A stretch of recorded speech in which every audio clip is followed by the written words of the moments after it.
test, test, test, test.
got to stand up strong, face the truth about themselves, to understand what went wrong. I know we can find a way. I know we can find a way. I know we can find a way to stand up, stand up, stand up.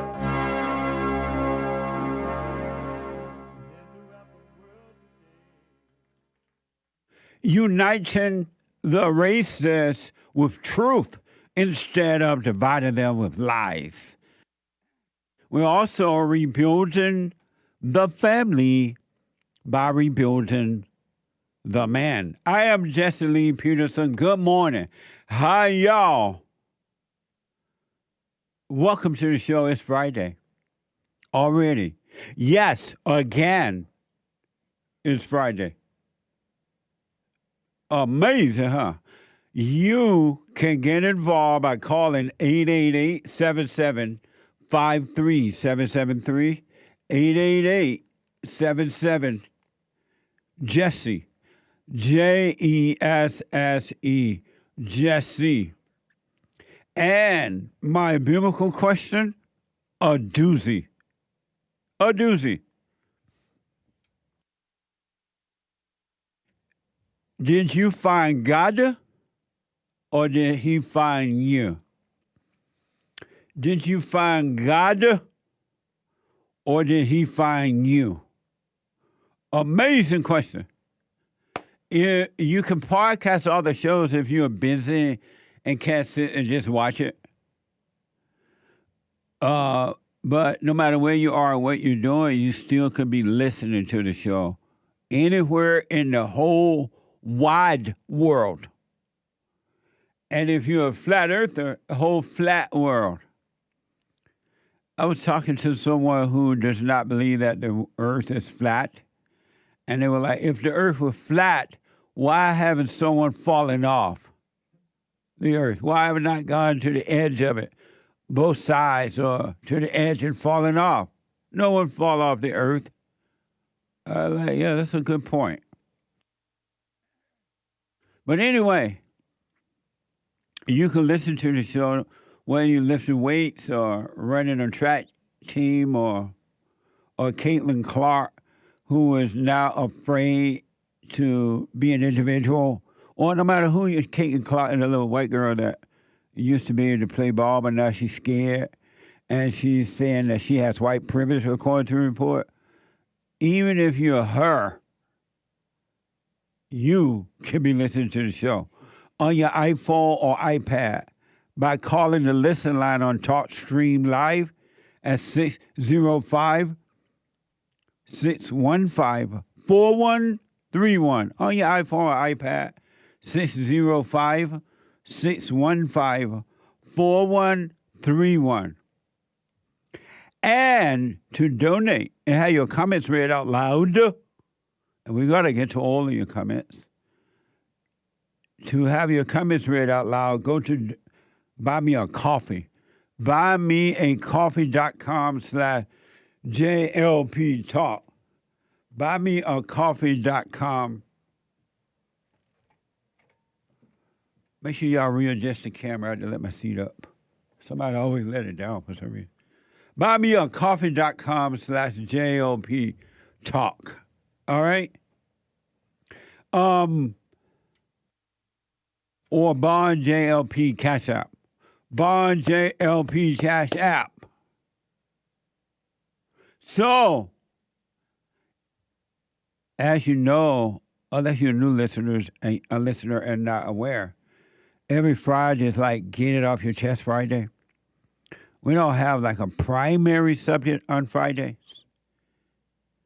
because we want you to get it off your chest. And so we set aside Friday so that everybody and their mama, if you're white, and everybody and their mama, if you're black, can express themselves. You calm like a mug. You need to go and get yourself bleached, because everything you say about black people, and you're sitting up there looking like a tar baby. It might sound like a semantics argument, but he's a gray alien. I wonder if he's been smoking pot. Pete Hegseth's mother is coming to his defense today. Overnight, new allegations surfaced from former Fox News colleagues, but Penny herself had issues with her son. My own mother? You know, there are allegations of sexual assault. Well, our job as parents are to correct, speak truth. You're killing me here, Norma. And I am a passionate person like Pete, and sometimes emotional words come out. That's what worries me. How's the family holding up? Oh, we're okay. We have a deep faith. Yeah, right. A deep faith in Satan. A deep faith in the devil, in evil. Isn't that amazing? It's so interesting to me. It's very, very Mamma Mia, Ola Season, interesting to me to really see and understand that hell is right here on earth. And that every human being, everyone, not one, can avoid it. You're truly living in hell. But the hell is inside of you, and then because it's inside of you and you're not working on yourself, it is expressed through you to the outside. And it brings on nothing but hell. It's just evil. There's no such thing as a good person. There are only evil people. And the things that people do and say and act toward one another and themselves, themselves and others, is mind-blowing to me. But I understand it. And just mind-blowing, I had no idea. I had no idea the depths of hell right here on earth, and I had no idea the depths of hell that human beings bring upon themselves and bring upon others. And when they bring hell upon themselves and others, they have excuses that come with it. Emotional, lying excuses. They're all lies. The misery of human being is mind-blowing. You know, and I think about in the Old Testament how there was not one good person on earth. God was like, okay, go down there, go down yonder, and find me one good person, find me 10 good people. And the Spirit went down and looked around and looked at all the women first, and they could not find one good woman. Think about that. On the whole earth. They looked at social media. They looked at Google and YouTube. They looked in the churches, the schools, in the homes, in the playgrounds, in the doctor's offices, in the bar, in the bars, and on the fan pages, and they could not find one good woman. He went back and said, well, I can't find 10. And then so he said, okay, go back and see could you find one, just one. And they could not find one good woman. Does that remind you of today? And then they said, well, find me 10 good men. Went and looked in the same places. And they said, well, I can't find, because God was saying, if you can find me a few, I will save the world. I won't destroy the earth. So they went and looked, and he went back and said, I cannot find 10 good men. And then God said, all right, one more time, go and find one good man, and I'll save the earth. And remind you, they could not find one good woman in the whole earth. Until they went back and looked for men, they found one good man, only one. And as a result, the earth was saved. They found one good man, not one good woman at all. And women want to lie to you, tell you how good they are. Ain't nothing good in you. Because Satan is your God. And so God was like, oh, pretty cool, one, I'll save it. So he saved us in the Old Testament from hell and built a New Testament, which is heaven, inside of us and up there, above us. And yet people don't want to enter into the kingdom. They love their hell. They love their misery. They love to fight over race and this and that and money and anger and jealousy and envy and strife, suicidal thoughts. They love it. And they say to God, I don't know why you up there have built a new kingdom. I don't want that. I love my hell, they say. I love my misery, they say. And God like, okay, everything has been done. It's finished. The kingdom is finished. Everything is done. All is well. You can just enter into the kingdom and have an amazing life while you live. You can have perfect peace. They're like, I don't want that. What the? But then a few said, yeah, I want that. I want perfect peace. So I will seek what's right first. I will look for what's right, men and women, right? And so a few men and women decided that they wanted to seek the kingdom of God and his right way first, above all things and all people. And those men and women have paradise on earth. Isn't that amazing? You can have your hell on earth, or you can have your paradise on earth. It's up to you. God is not going to force you to enter into paradise.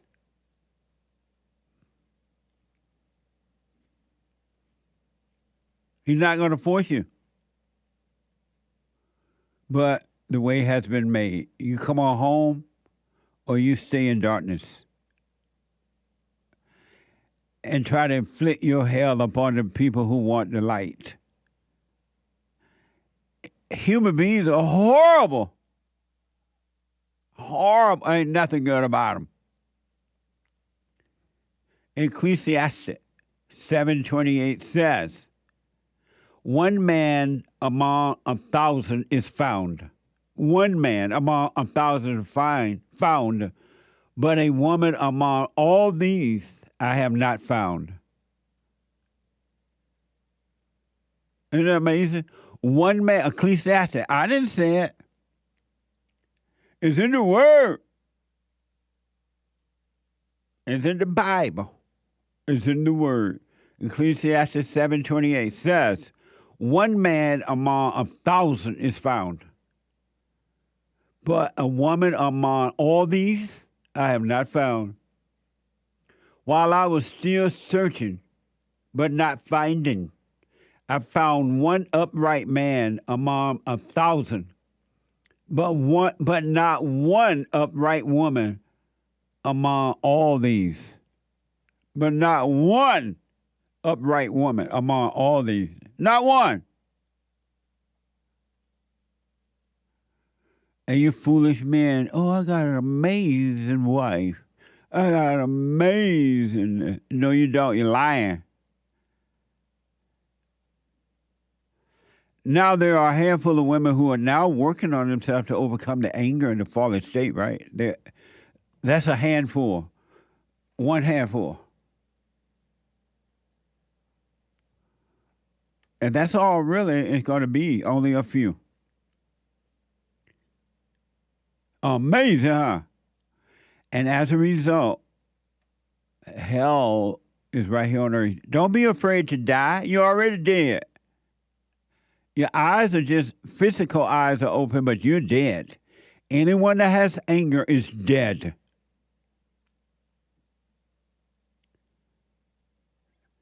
Never trust an angry human being. They're evil.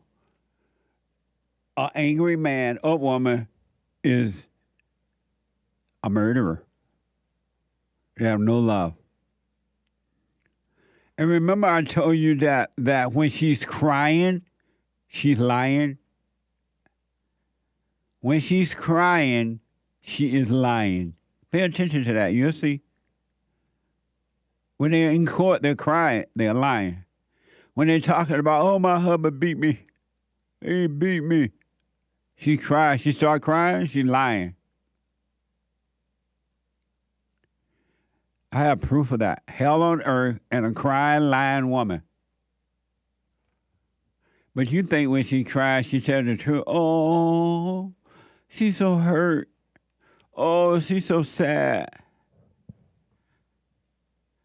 Talking about a sad girl, a bad girl. When she's crying, she's lying. I have proof. Remember that woman, Kristen Mangum? She's the one that accused the Duke lacrosse guys of raping her. She was a sex dancer or whatever she was, something like that. And she accused these guys, 3 white Duke lacrosse guys. She was a stripper. She accused them of raping her. Now, she's admitted, she, according to the report, is admitted she lied. Hell on earth tried to destroy, don't even care. She didn't care at all about trying to destroy those guys' lives. She lied. When she's crying, she's lying. CBS is reporting. The woman who falsely accused 3 Duke lacrosse players of raping her back in 2006 has admitted her accusations were false. Watch this first soundbite from CBS 17. New tonight, the woman who falsely accused 3 Duke lacrosse players of raping her in 2006 admitted to lying and apologized to them. Crystal Mangum recently spoke on the Let's Talk with Kat podcast. Ended.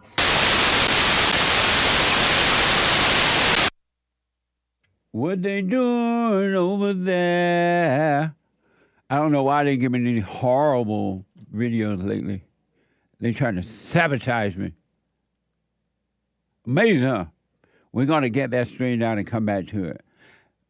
Y'all do not understand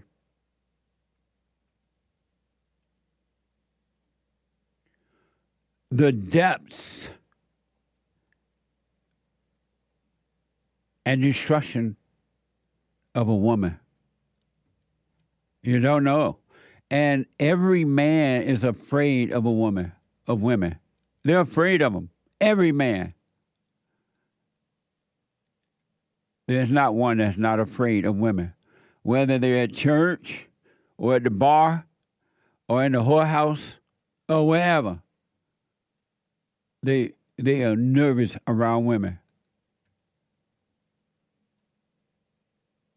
Isn't that amazing? And I'm going to tell you why as we move forward.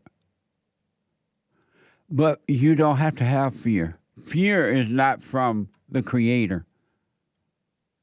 Fear is not from or of God. He did not put that in you at all. And you can overcome it. Your life do not have to be dictated by fear.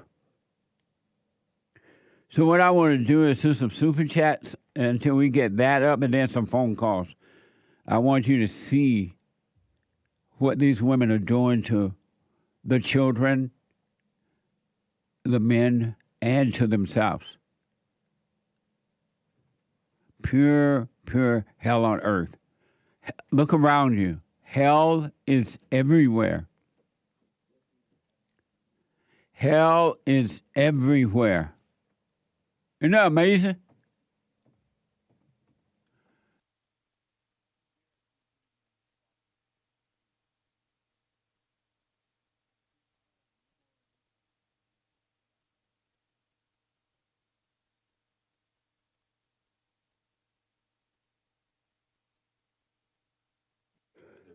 So we're going to do super chat, and then I'll take some calls. Super. Super chat. Amazing. Good morning, Hank. Good morning. How is you? I is fine. Good. I is a fine master. Santa Monica Historic Route 66. Route 66, Route not Route 66. 66. If you're black, it's route. It's routes if it's football. Routes. It's roots if it's... Anyway, whatever. Whatever. You could call it Route 66. River bought a coffee. You support Israel. I love Israel. Really, I love Israel. I do support Israel. But back in the 60s, they attacked the USS Liberty, even though they knew it was an American ship, according to River, and many people, some people say. I'd like you to look into this, research it, give your opinion on it, since you just had an Israeli guy on yesterday. I had the mayor, ex-mayor, former mayor, David, on yesterday. Of Shiloh.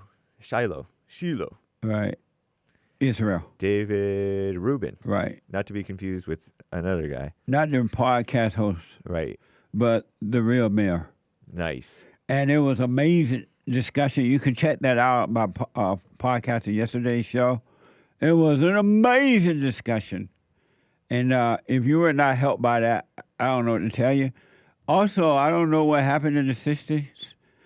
Amongst human beings all around the world, you're going to have hate. You're going to have some hate, and you're going to have some good. So, but I still love Israel.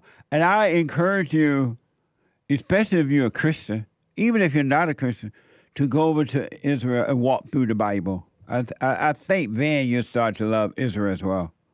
Oh, amazing. Thank you, though. I appreciate it. Yeah, thank you, River. Someone else bought a coffee. Said, hello, team. Mr. Jesse, why do you ask people why they did something when they were in that fallen state when you know exactly why?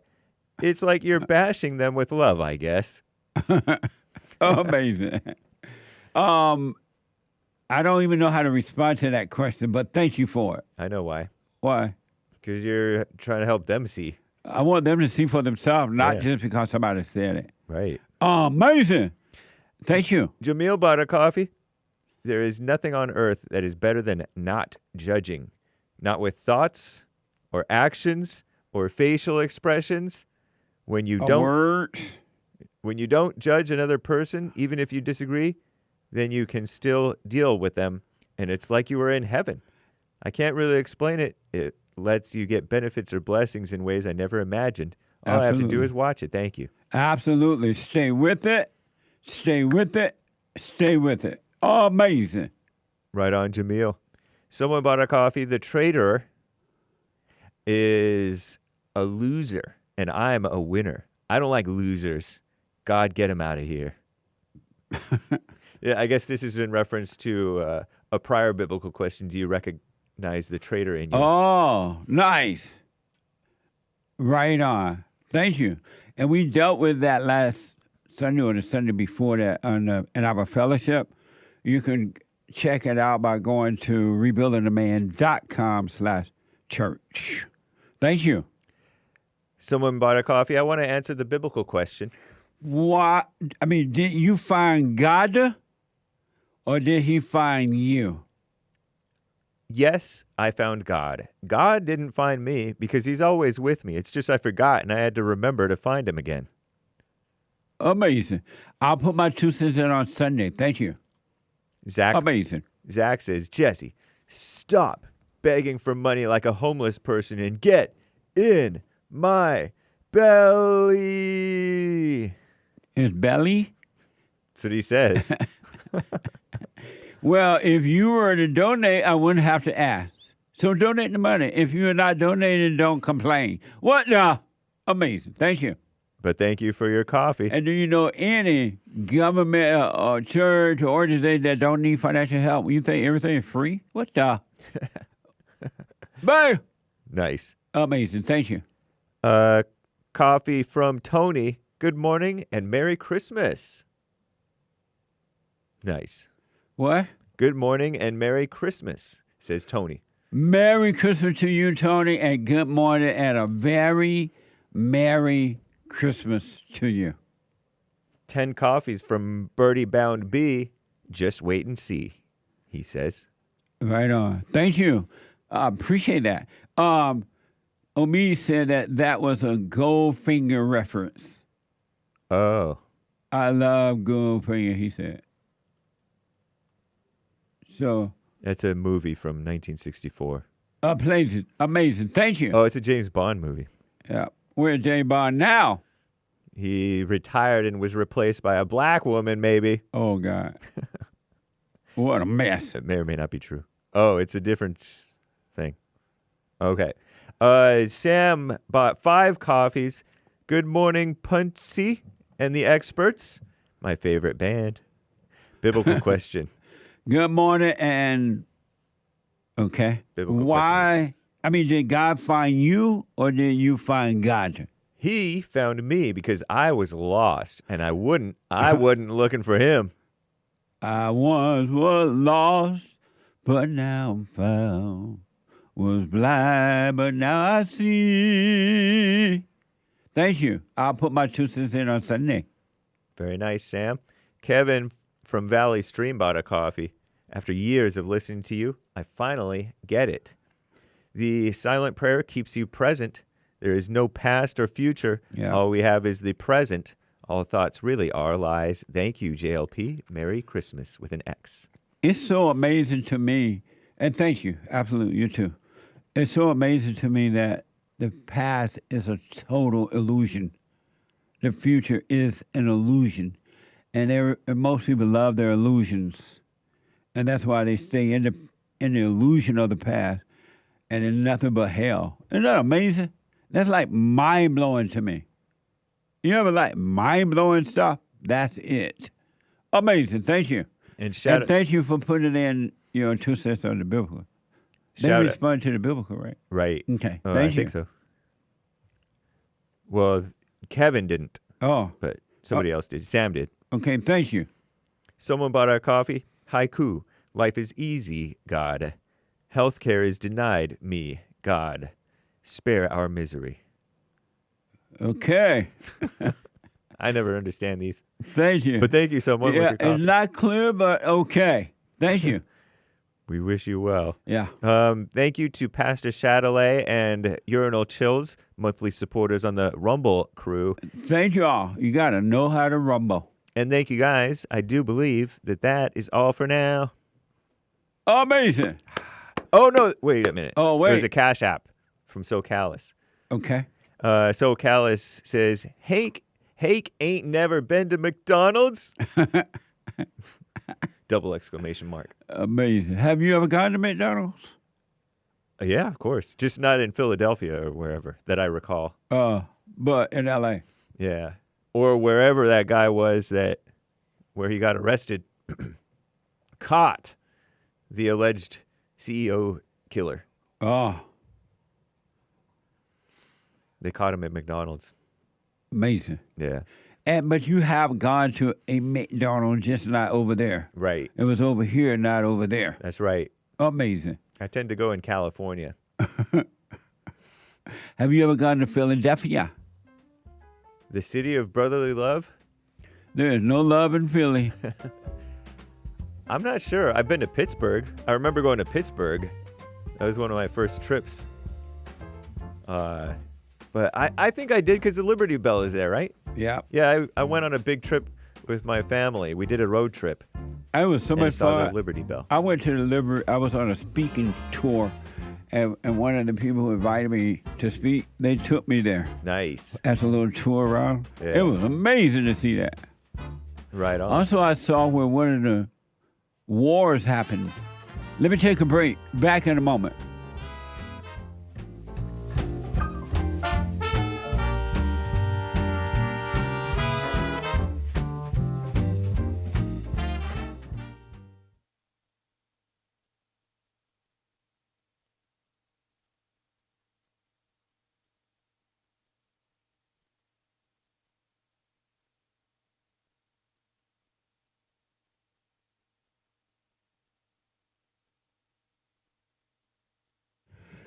Okay, listen up. Your investment is your responsibility. Like I always tell you, you are responsible for you, and no one else is. So your investments are your responsibility. So go and explore your options.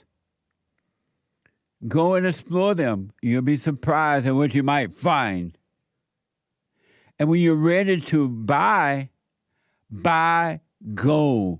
Check out Goldco. Goldco is amazing.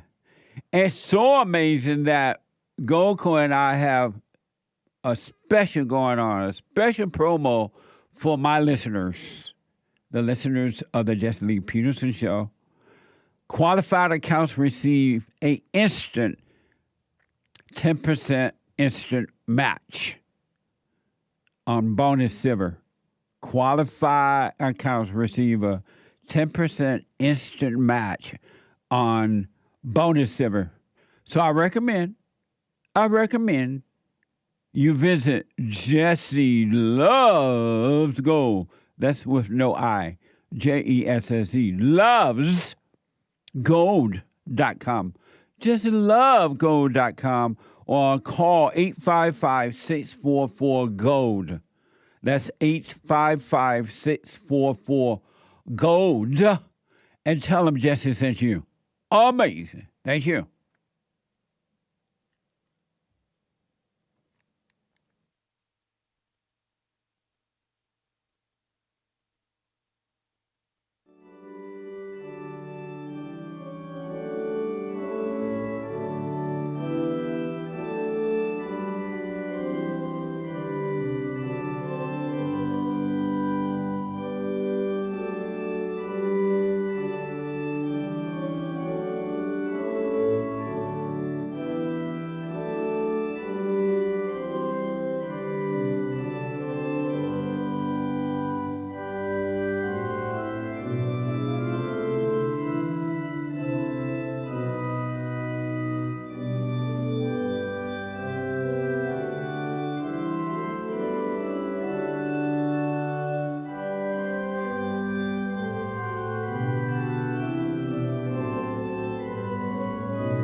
Okay, welcome back. 888-7753-773. 888-77 Jesse. Let me go to the busy phone. Get it off your chest Friday, right? Let me talk to first-time caller John out of New York. John, welcome to the show. You're on the air. Hey, hi, Jesse. Hey, John. Hey, thanks for taking my call. I really appreciate it. Yes, sir.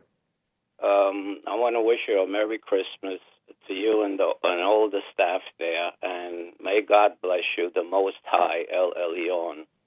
Thank you, John, and Merry Christmas to you from me and everybody at Bond and the radio show and everywhere. Oh, thank you. Yeah, I'm a little nervous, I've been listening to your show off and on, for the last few years, Relax, take a breath. It's just Jesse. I'm not the type to call for help or anything, but I was just thinking about a biblical question. Okay. It's in reference to anger. Like say when it comes the anger that God, Lord, had according to say in the Old Testament and Ezekiel, Deuteronomy, right? Which is referred to, say, they refer it to like Yahweh, the name of God, Yahweh. Okay. Now, is that the same anger that Jesus Christ had, you feel? Like, it was, the righteous, if it comes to righteous anger. Would that be the same? Because I'm having a little difficult time to understand that, if it's, Well, the same anger that God had, his son had it as well. And it was and is righteous anger. But human beings have no clue as to Right. what that is until they overcome Satan's anger, the emotional anger. Yeah. Anyone that has emotional anger, they can feel it, then they're of their father, the devil, and they call that righteous anger, but they have no idea what they're talking about at all. They have no righteous anger. Right. No, I absolutely, I agree when it comes to that, because I'm not saying that I don't have any anger, but I definitely had a lot of anger growing up. I feel it was saying me, and Every human being has it. Yeah. Only a few overcome it. Have you dropped your anger, all of your anger? I feel that I have. Right on. I really, really feel that I have, because I've been working. I wouldn't call it like, say, the silent prayer you talk about, but I always like meditate and prayer, in the name, of God and everything. But it's, I never, I don't know. I never followed the silent prayer you're talking about. It's probably similar, but are you able to relax and let go and just become aware of the false self? Yeah, absolutely. I agree with that. Absolutely, because you have to empty yourself. You have to surrender and empty yourself of all of the, the imaginary thoughts and things like that, because they're definitely not real. They were influencing me for many years growing up and everything. Yeah, absolutely. Yeah. And so you're now seeing that all thoughts are all lies all the time? Yeah, I do. Right on. I do. Well, the one thing I want you... I try to stay in the moment. Before, I used to, I used to live in the past. Yeah. Or I used to live in the future. Yeah. The reason why I'm saying that, because of my upbringing. I came here as an immigrant at 10 years old, and then I lived in the Bronx for 6 years. So I always thinking of my past, because my father was left behind, and the family members, on my father's side. And my mother immigrated, had divorced, What a mess. I always yearned to go back, but coming to America was like a culture shock, because I grew up with no electricity, no running water, no cars, like a one-horse town, horse and buggy days. It's like a little house on the prairie kind of a lifestyle. You grew up like that in America or in the country? No, in the old country. Oh, okay. All right. Yeah. Mate. So when I came here, so I always kind of was living like in the past or the future. Yeah. Because of all of the, how America, New York City was overwhelming and everything, tall buildings and cars and everything. It was amazing. It really was, It's funny. It was funny yesterday when you talked about Cassius Clay. Muhammad Ali, right? Cassius Clay. Yeah. What a mess. I almost got my ass whipped because not because of him. It was because of the talk. Because I had a friend, growing in the Bronx, I had a friend, a few friends. I learned how to play stickball, baseball, basketball, and stuff like that before I played soccer. But then nobody plays soccer, Right. So I was a Joe Frazier fan. Right? Nice. Because the reason was, I thought he was like, he didn't talk much, he was like kind of cool, didn't talk much. Cassius Clay was a more flamboyant type, yeah. But I don't know if he had anger like that. He didn't really, when I think about it, he didn't really have too much anger that I could say of, Oh, no, he had anger. Yeah. Oh, yeah. I write about him in my book, The Antidote. Right. He had anger. Yeah, but you know what I mean, on the surface, because he certainly got Joe Frazier influence for him to get angry, because he broke his jaw in the fight, if you remember, Oh, yeah. 73. I don't know, it was the second fight or the first fight, and it was... Yeah. The fact that he changed his name to a Muslim name was the first indication that he had anger. Yeah, well, right, yeah. And he refused to serve in the military.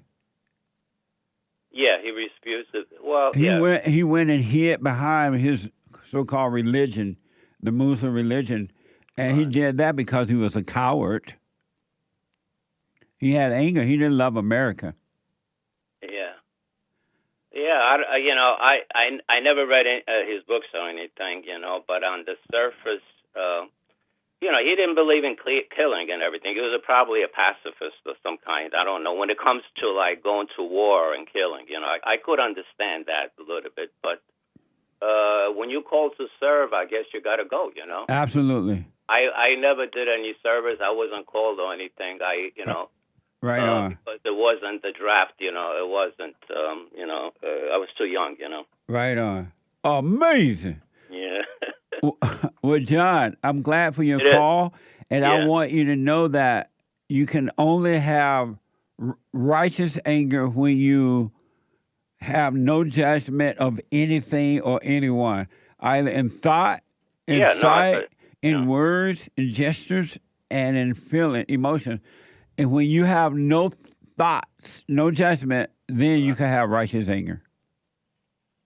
Yeah, I do agree with that when it comes to it. But I just one minute, if you when it comes to see, this is that I'm like, it's a paradoxical bind that I'm say if you, because I don't study the Bible. I mean, I do read it off and on. And I'm struggling with, like, say, from Genesis, the Old Testament, when it came to, when they're talking about Elohim, God the Most High, right? Right. And it was a counselor. And then the Son, the Most High, the Son of God, had, like, 70 sons. And he distributed to land to all of them, distributed land. And say to the God of the Israelites, or which, like, it came to be known as Yahweh, gave him a portion, right, to rule the people without a land. So I don't know if you ever, because my, like my gut feeling and my gut of what I know, of what I read, like Jesus, right, he didn't, like, when he mentioned the Father, God the Father, it's hard for me to understand or accept that it was Yahweh, that he is the Father, the universal Father, because he always said God the Father, or Eli or Elion, even on his dying on the cross, So it's like, I don't know, the Bible itself to me is not necessarily about God, the universal God. It's about God with the S.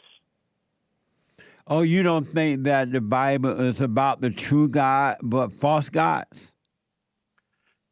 No, it's about also false gods, as men fighting. They had different names. They gave them different names. Oh, okay. It's about the one true God, but it was also, like, according to Genesis and everything, it's almost like two creations, And Yahweh became as a universal God throughout the whole. And I don't understand why the Christians, like the so-called Christians, like most pastors, I think, they want to associate Jesus Christ with Yahweh as being the universal God that he, prayed with, compared to El Elyon. He was really the Most High. Hate want to respond to that. Hate, do you know what Eli, and the universe of God mean? What he said, referring to? I'm familiar with when Jesus said, You "My know God." who? Have you ever met Hate, John? No, I think this is Hake. Hi. I never talked to him, but yeah. Hi, James. How are you? Doing fine, thank you. Okay, it was a pleasure talking to you. You guys doing great work. Those sound like thank you. Those sound like Old Testament names, like the Hebrew names. for God. It's right, exactly, because Jesus said, Eloi, Eloi, lama sabachthani. My God, why have you forsaken me? That's what David called God. Don't be trying to show off. Something like that. You trying to say Ella was wrong. I don't even know if I said it right. It sounded like you did. Thanks. I was confused by it. It's in the Bible. Let me hear you say it again. No, it is. It is in the Bible. Eloi, lama sabachthani. Right. Something like that. It sounded like Andre. Yeah, maybe it's Armenian I'm speaking. And so what it meant, what, God? My God, why have you forsaken me? And was he talking to the real God that we know? Right. Oh, okay. Yes. So it was the same God, John. Yeah. The God the Father.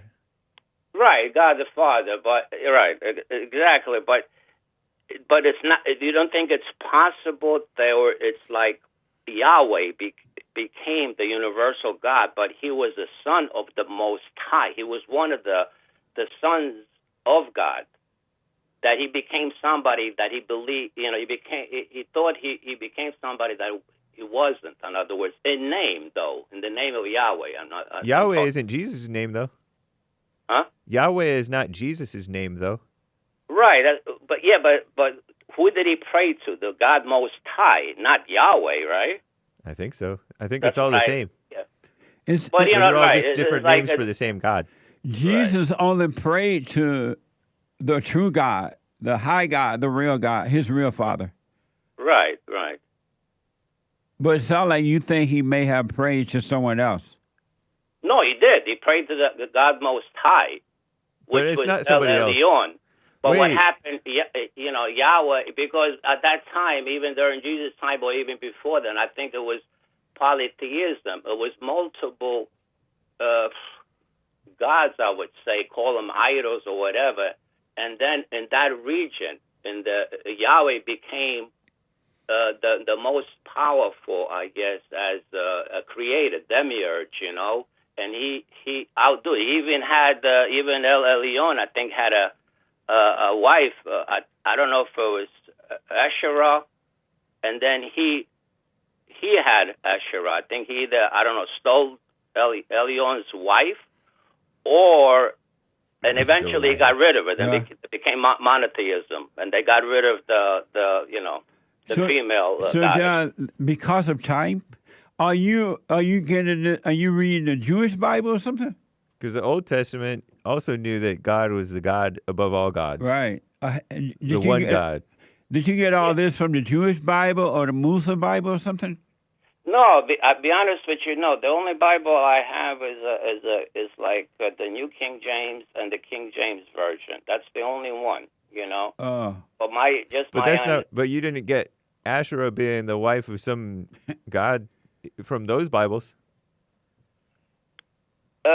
No, but I think it's. Where'd you get that from? Because it's not in those Bibles. Where'd you get that from?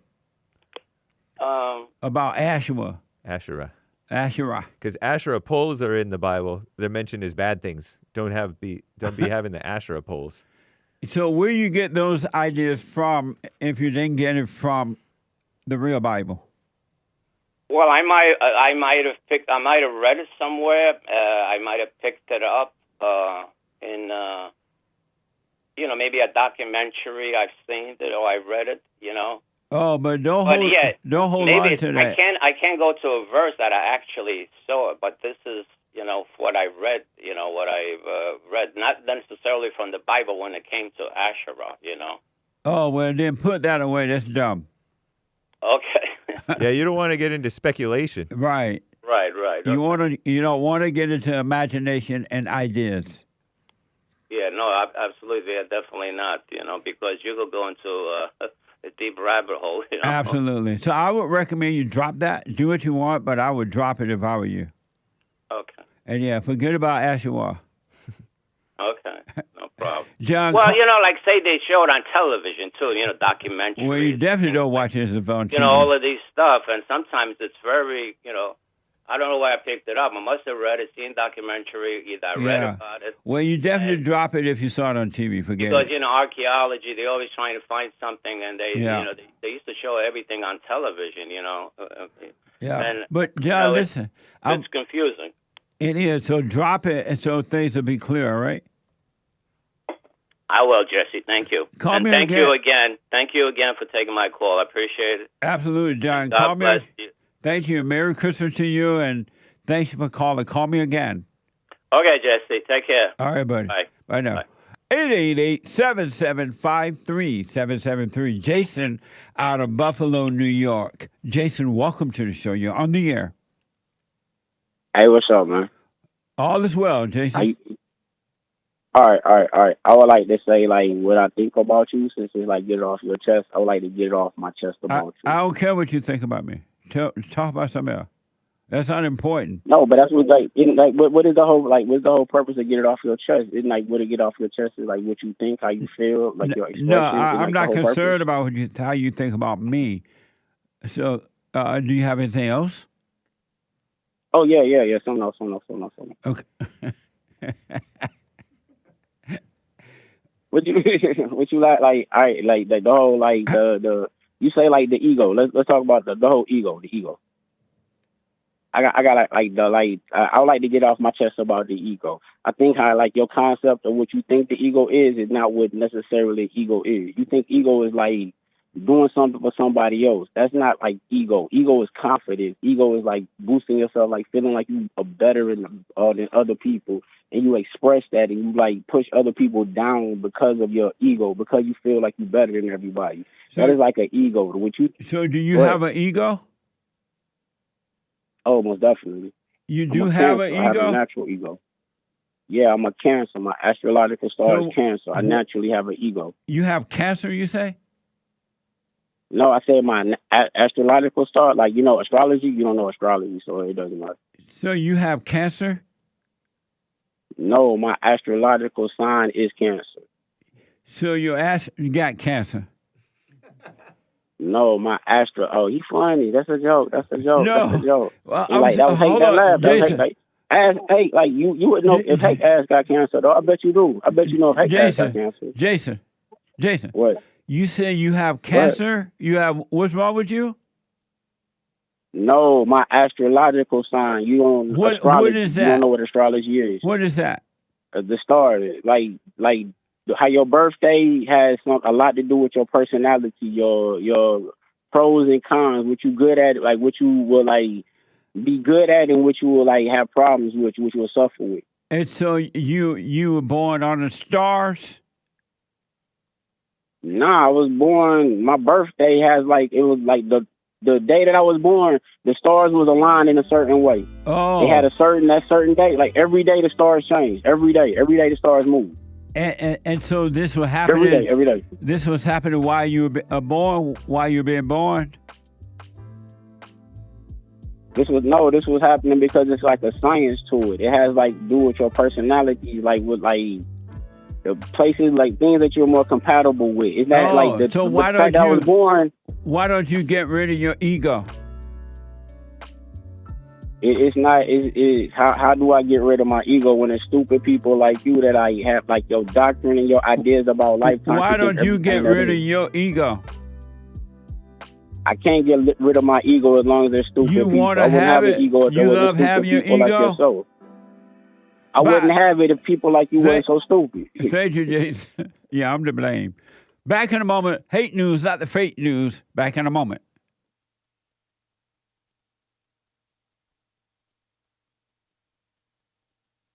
Being shut down, discriminated against, shadow banned, and all that kind of stuff. So conservatives are starting to fight back. It is happening to us too. I'm just taking it one day at a time. But you can go to jlptalk.com and find all the ways to support us. You can check out rebuildingdemand.com and support our nonprofit organization. You can call 800-411-BOND, 800-411-2663. And don't forget to like, subscribe, follow, share, and Sunny. And also, we have thefallenstate.tv. Ring the bell.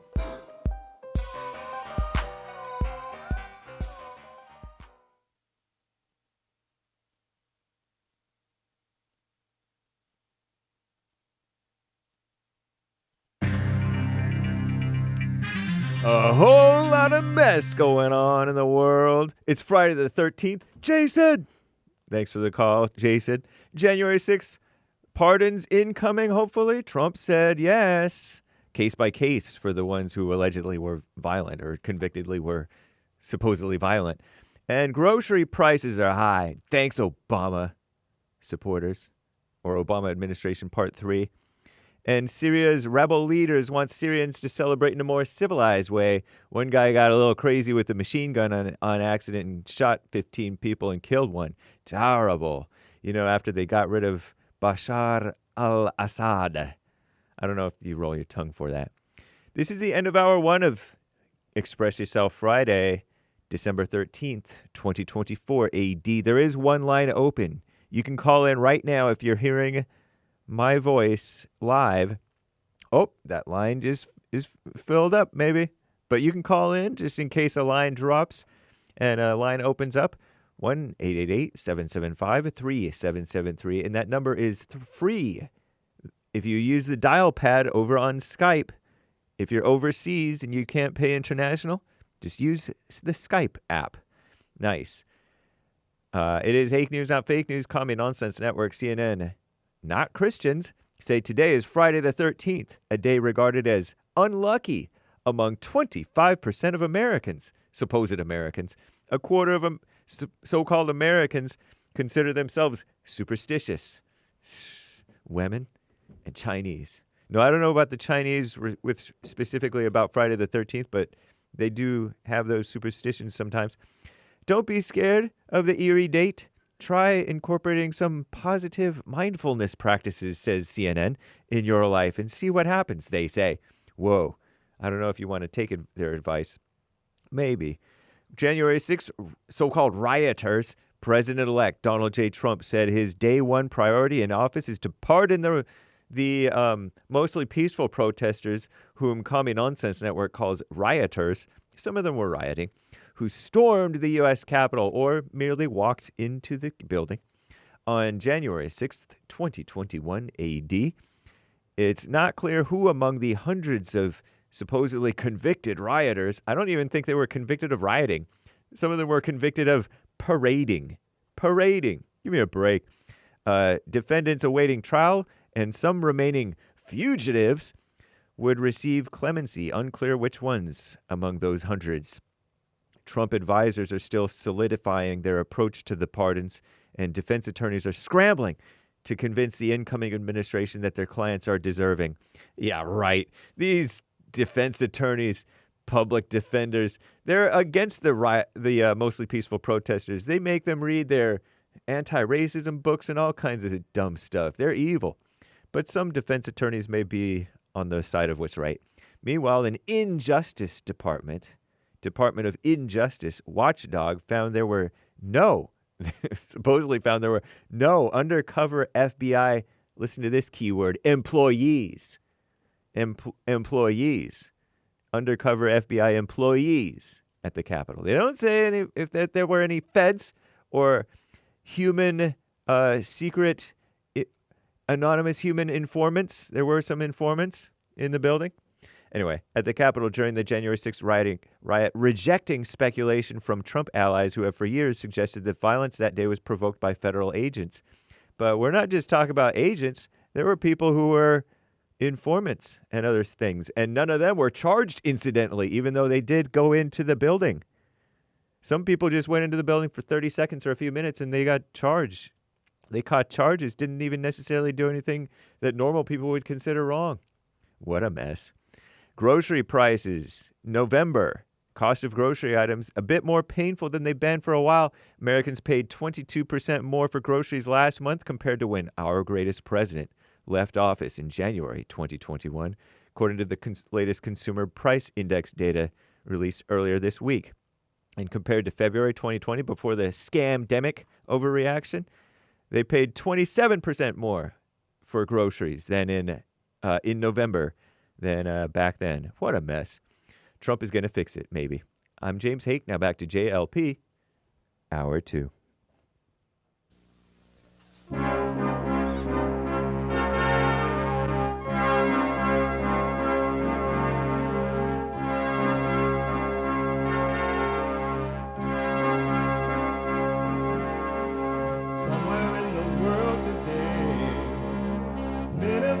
stand up strong, face the truth about themselves, to understand what went wrong. I know we can find a way. I know we can find a way. I know we can find a way to stand up, stand up, stand up.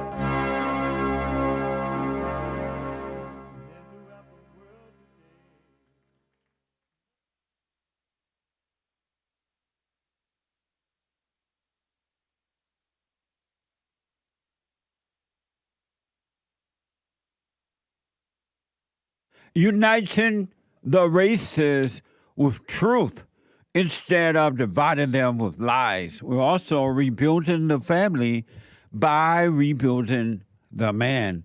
I am Jesse Lee Peterson. Welcome to the second hour of the show today.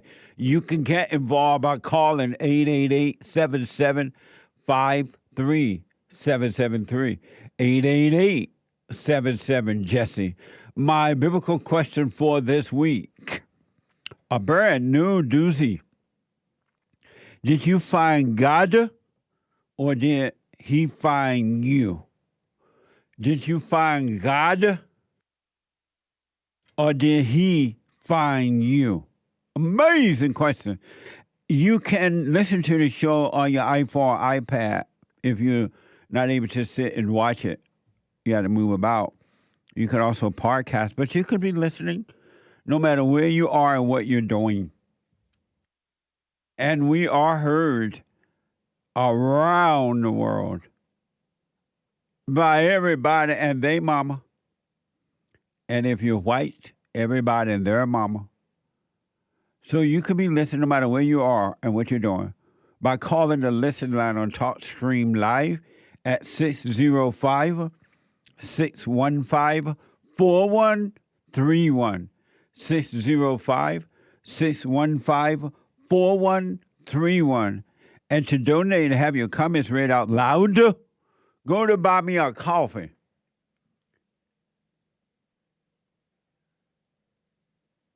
BuyMeACoffee.com/JLP Talk. BuyMeACoffee.com/JLP Talk. Or bondjlp CashApp. bondjlp CashApp. And I'm being told to let y'all know CashApp is squared away. It's fine now. So they'll know it was us. It's fine now. Hate worked on it. It's fine. It wasn't? That's what he told me to say.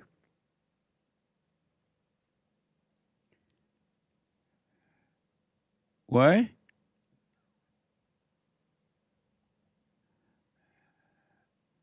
But why did he type that to me then?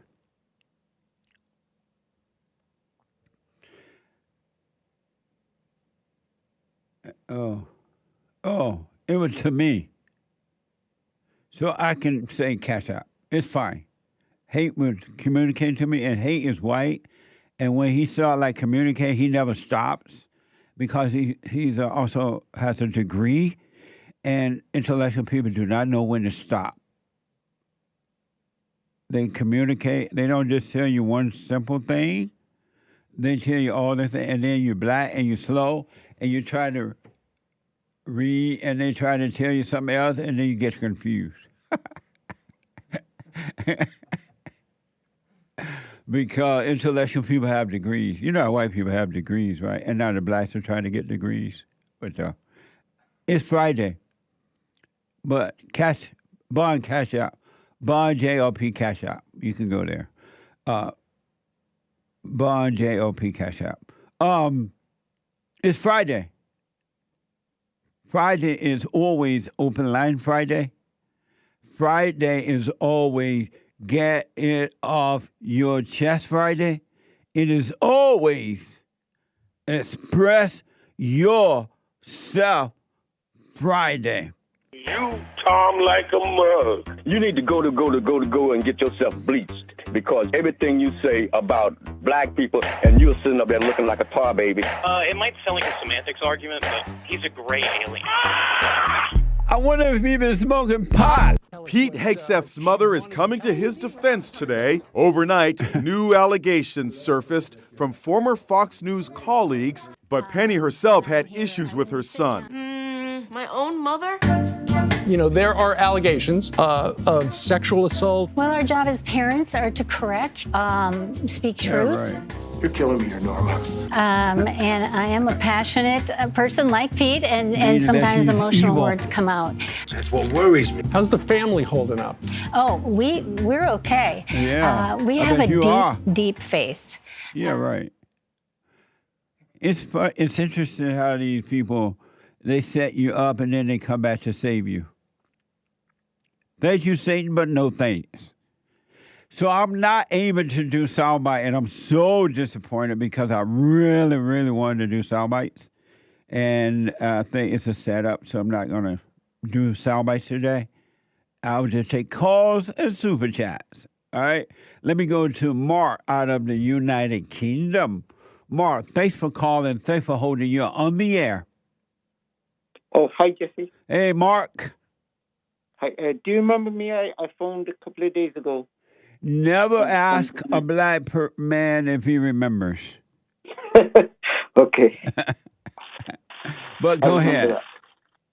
Yeah, it was about what we were talking about, something that we were talking about. And I mentioned that I was living on my own. And you said, don't worry about being lonely. It's part of the ego when you feel lonely. And my thing was that I like being on my own. I like isolation. I like to be on my own. I see it as a positive thing. Personally, I think that isolation is freedom. Freedom is the ability to isolate. The less I have to do with others, the better I feel, and that's why I stay in my flat. I mean, in England we call it a flat. I mean, in America you call it an apartment. It's not much of an apartment, but it is. I'm on the 5th floor, and I stay there for sometimes weeks on end, not having any communication with anyone apart from the delivery guy who delivers my groceries. Do you go to work? I don't. And so why do you stay alone for that long? That was my question to you. Do you see it as a bad thing? I see it. I like it, you see. I like being on my own. If you're doing it because you just want to be alone, there's nothing wrong with that at all. But if you're doing it because you can't deal with people, then that's a different story. Yes, I can't deal with people. You cannot? I cannot. Why not? I don't like people in general. I think from an early age, I never really liked. And why don't you like people? Because the people I've met have turned out to be disloyal, you see. And yeah, you're right in that people are evil. Human beings are evil, and they cannot be trusted. But you got to deal with human beings in this world. So as long as you don't resent them, don't be mad at them. They cannot help themselves. You gotta deal with people when you're out and about. You don't go out just because you want to deal with people. But as you move about on this earth, when you have to deal with people, you have to deal with. Don't hide away from them because you don't know how to deal with them. All you have to do is just make sure you don't resent them, but don't be with them because you are lonely. Don't be with them because you think you need friends or you need a wife or you need a family. All those are the wrong reasons to be around people. That's for sure. Yes, I don't. Yeah, I agree. I don't need any of those things. Right. And so your question for me is what? I mean, do you consider it a bad thing to be so isolated as I am? Only if that's what you want to do and you're not doing it to escape. I guess it is a form of escapism. It is. Well, you want to overcome the world, but you don't want to run away from the world. You don't want to be afraid of the world, of people. It's just, well, it's not being, it's more, it's not really being afraid. It's more like, I just don't like them. I don't like walking past them in the street, or I don't like the look of them. I don't like the way they speak, or the way they dress, or the way they walk, the way they talk. I don't like anything about them, you see. Well, but you're not free if you're judging them. Yes, I guess you're right. Yeah, you've got a point there. Yeah, don't judge human beings. It's enough to see that human beings are evil. People are evil and cannot be trusted. But don't judge them. They cannot see. They can't help themselves. And so it sounds like you're judging them, and that's why you can't be around them, because you have this judgment on them. And when you're judging them, you're no better than they are. Yes. It's enough to see that they're evil, but don't hate what you see. You see, I don't even socialize on the internet, Facebook or whatever. I don't do that at all. Well, I don't blame you for that. But my thing is that you gotta function in the earth. You gotta go out and make, buy groceries, go to work, make deals. You gotta deal with people, but just don't resent them. Don't judge them. It's enough to see that they're miserable, but don't judge them for being miserable. They can't help it. All right? Okay. And so if you're isolated because you're judging, that's the wrong way to live. But if you are isolated because you just want to be isolated with no judgment, then you'll be fine. Okay. You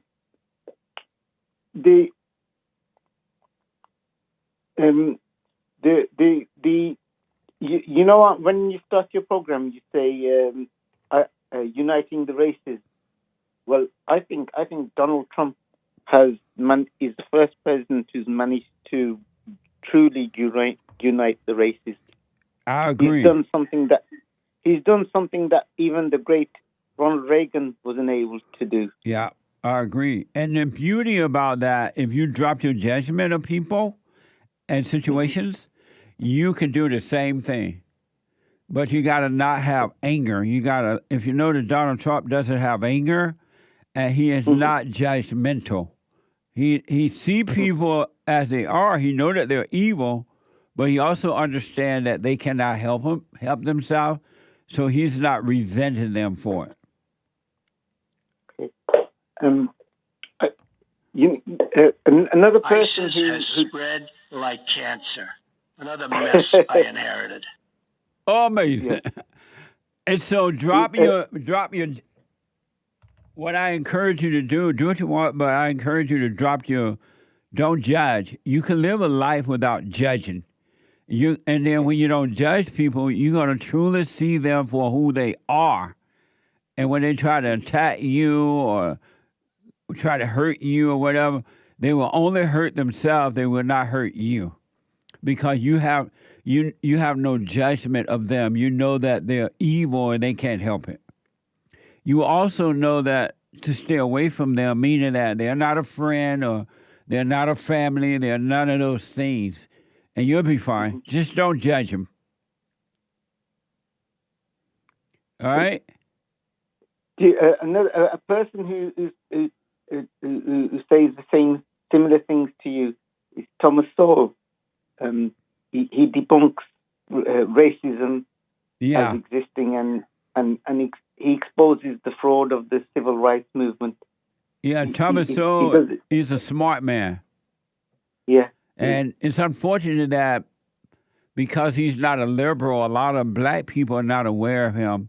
They try to, the liberals try to keep him away from the blacks because they don't want the blacks to be individual thinkers at all.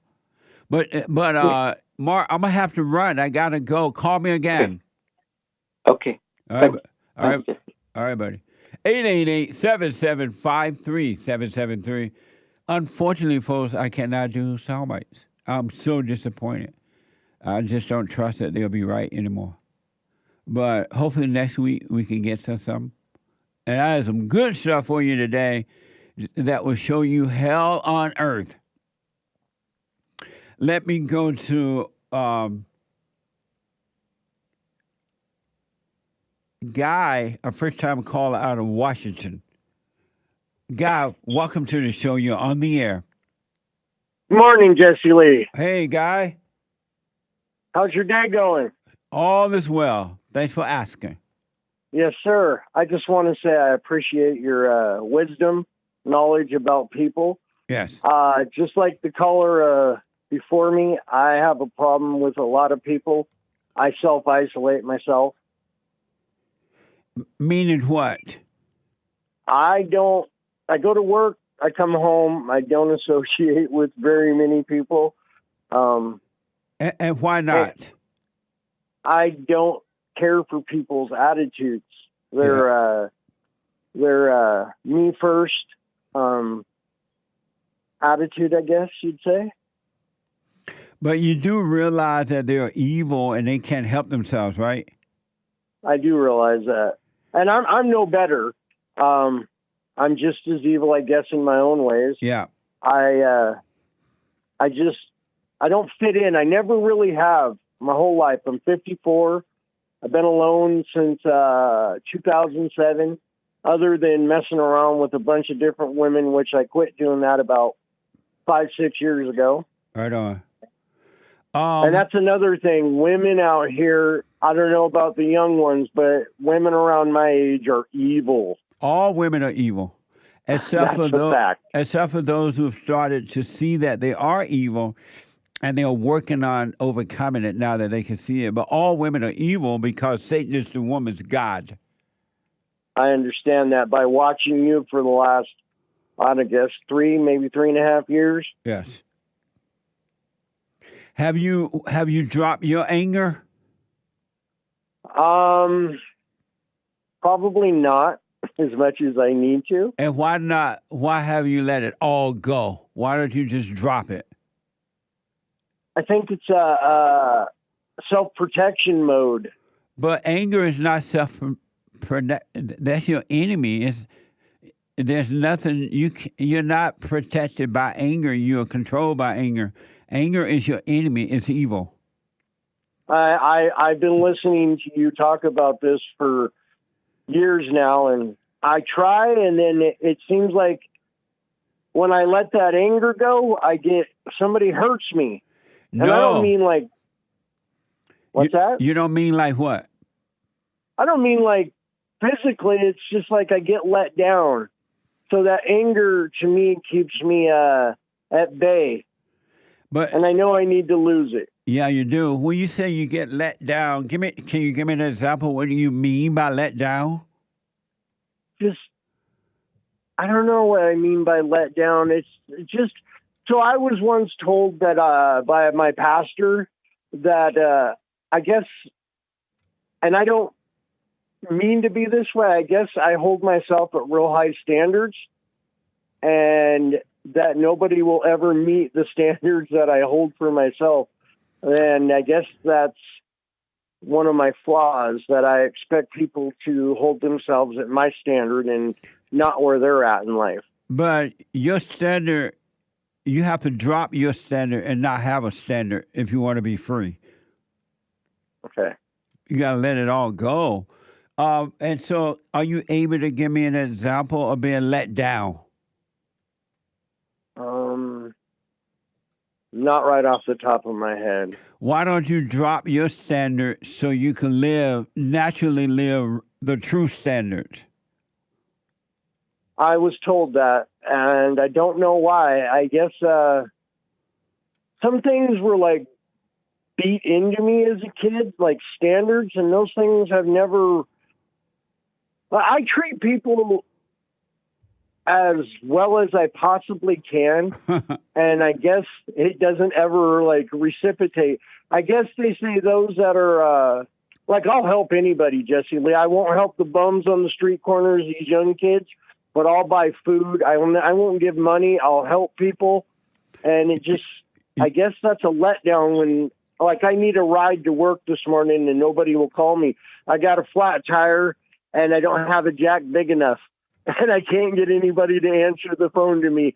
But if somebody called me right now, I would be the first one to help them. You should stop doing that. I've tried.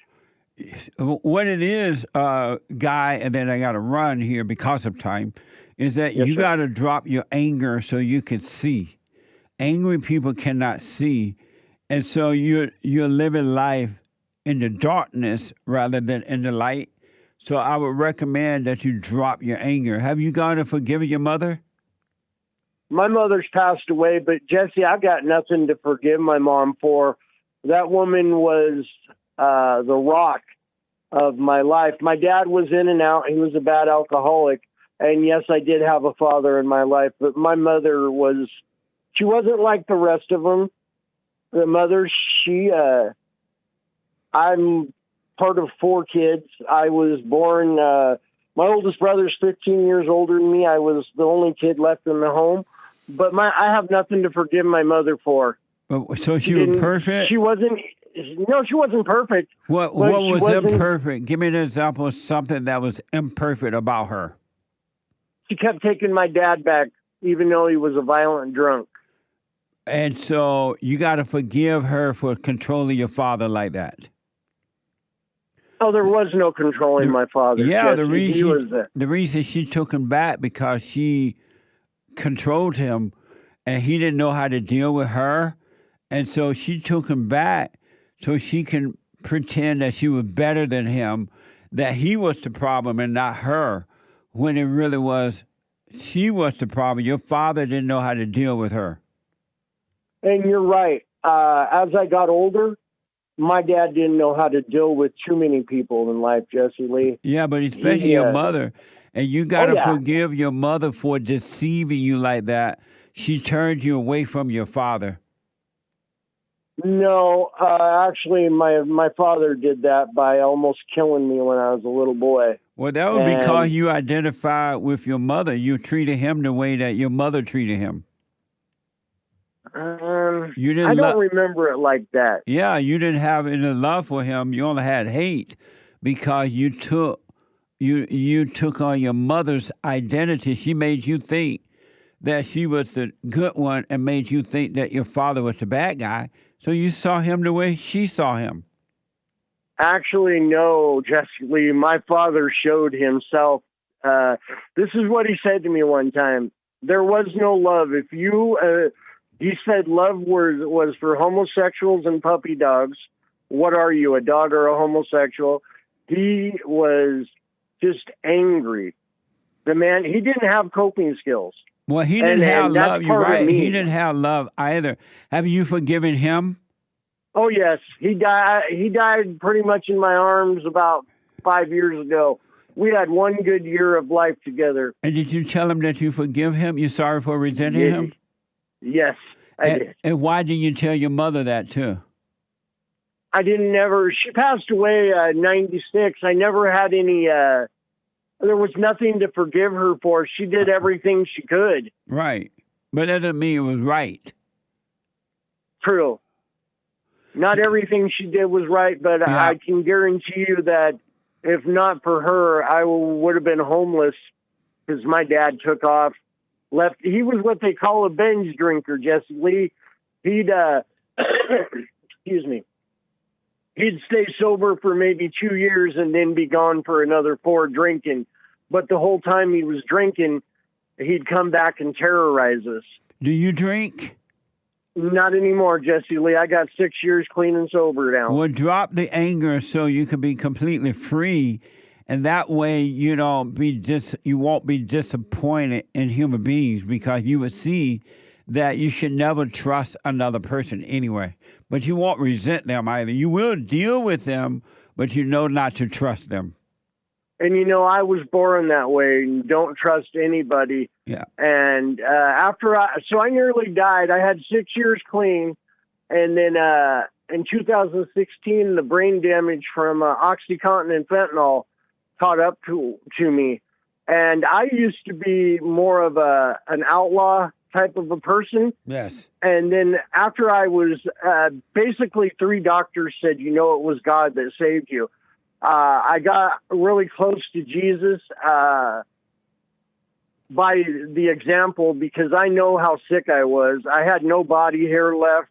It took them 6 months to find out what was wrong with me.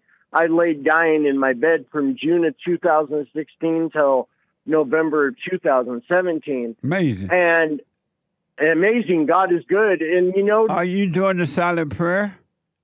I try it at night a lot. Yes, I do. That's another thing. What exactly is the silent prayer, Jesse? It's for you to let go and just become the observer of those lies in your imagination, the false self. You want to be able to see those thoughts and not go with them, don't identify with them, so you can become free. God will take you away from your imagination. All thoughts are all lies. So you're right on that. Yeah, give it a good try. Let me know how it goes, all right? All right. Hey, I love you, brother. I love the whole show. I appreciate your knowledge, and God bless you, my friend. You too, buddy. Merry Christmas. Merry Christmas, Jesse Lee. You have a good day, my friend. You too, buddy. 888-7753-773. 888-77-JESSE. Super. We're going to do some super chats before I can go back to the phone. What a mess! Super hate is running in. There he goes. He is here.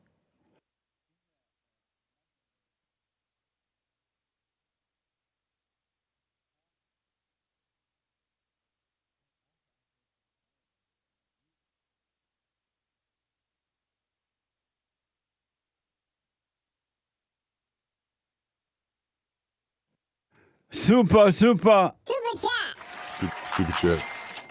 Over on buymeacoffee.com/JLP Talk, Mike Young says, hey, Jesse, and hey, James Hake. Hey, Mike. Which one of these songs do you like the most from so-and-so? They'll be sad songs or Caribbean Queen. Just to have some fun since today is Friday. Do you recognize that? No. Oh. I don't recognize that was Mike. I'm pretty sure I've heard it because the title sounds familiar to me, but right now it won't come to mind. So thank you, buddy. I appreciate it. Which one you like? I don't know either. I'm not familiar with this. Yeah. At all. Yeah. I only grew up on Christian music. Oh yeah, you was a homegrown Christian, right? Right. Oh, amazing. Thank you, Mike. 7 coffees from Spanky. Hey, Jesse and Hake and team, I just wanted to give you something to smoke on, and it's on the word trying. The word trying. I notice a lot of times when we try at things, we fail because trying is attempt to fail. Instead of trying, just do it or do the best you can.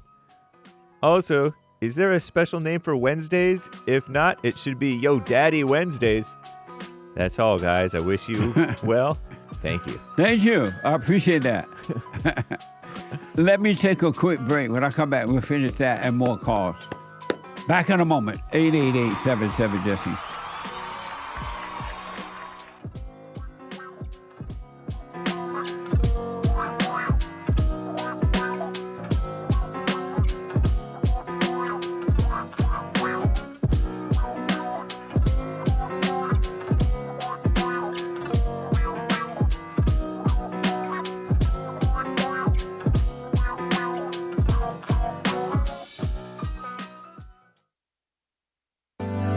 Steve, thank you for calling and thanks for holding. How have you been helped by the show? I'm going to tell you this.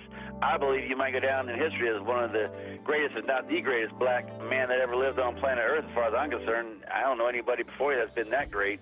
You know, freeing the slaves is one thing, but you've been freeing people of their mind, which matters, it should be anyhow, to you more than anything else, because with the mind not being right, there ain't nothing else going to happen right anyway. If you can doubt every thought because you're not your thoughts, if you can doubt every thought, knowing that you're not your thoughts, you don't create them, they're not from God, that they're from the deceiver, the great deceiver, Satan. If you can doubt every thought, you can be free, just like that. At an instant. Bring every thought into captivity. It's so amazing.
All right, folks, welcome back. 888-7753-773, 888-77-JESSE.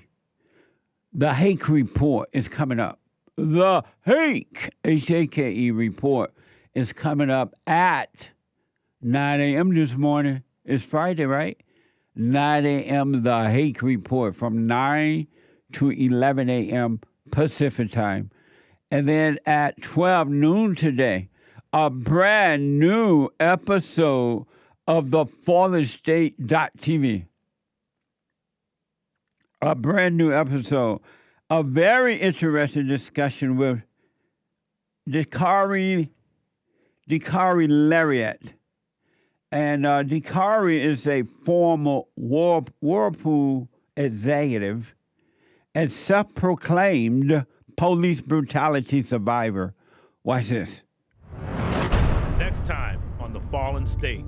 You were allegedly a victim of a so-called police brutality, right? It was 2 hours of terror. There was obvious homophobia. When the troopers came to my car, made note that he smelled something fruity. But, that is a form of slavery. I was shackled. You asked for $10 million.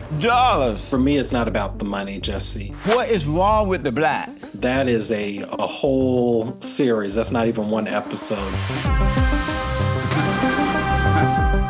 The Fallen State today at 12 noon Pacific time. You know it's Friday, but it doesn't seem like it's Friday for some reason. It looks like it's too early, too soon to be Friday, but it is. 12 noon today, thefallenstate.tv. And you can support the Fallen State right there. Thefallenstate.tv or locals.com. Locals.com, all right? We still have our sale going on. Bond holiday sale is still happening for this month. Bond holiday sales on 15% off on all merch this month. 15% on all merch. You get 15% off on all merch this month. RebuildingTheMan.com/store. And then the American Anchor Baby at 4 p.m. today. Jesse. What?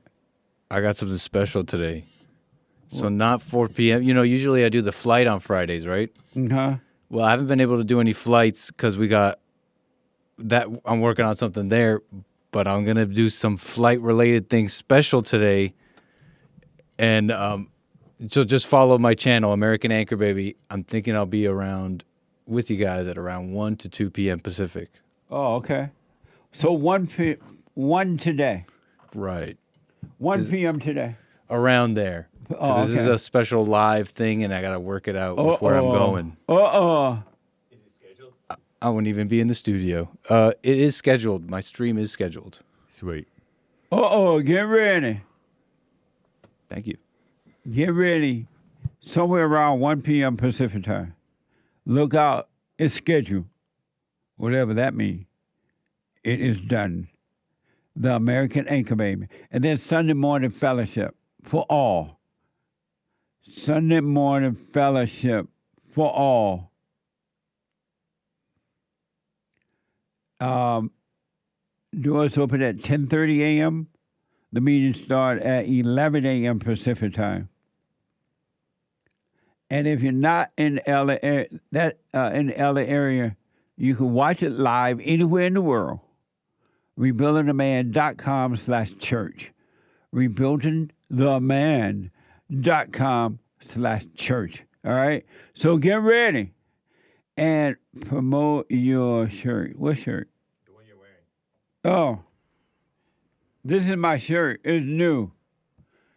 Well, a week new.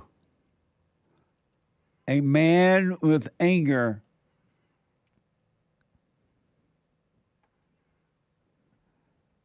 is a murderer. A man with anger is a murderer, meaning that a man or a woman with anger is a murderer. So you can get that on rebuildingtheman.com/stores. It's an amazing shirt. Everybody want to know what it mean, what that mean, what that mean. If you notice, if you pay attention, if you have anger, you're a murderer. You have no love. You only have hate. And you have all type of evil demons inside of you. Demons of jealousy, loneliness, lack of patience, irritation, revenge, looking for love, all type of desires that are evil. Trying to be like someone else. Uncomfortable. You're driven by anger. The anger you have control you. You're a murderer. You cannot be trusted. Isn't that amazing? So check it out. RebuildingTheMan.com/church. Stores.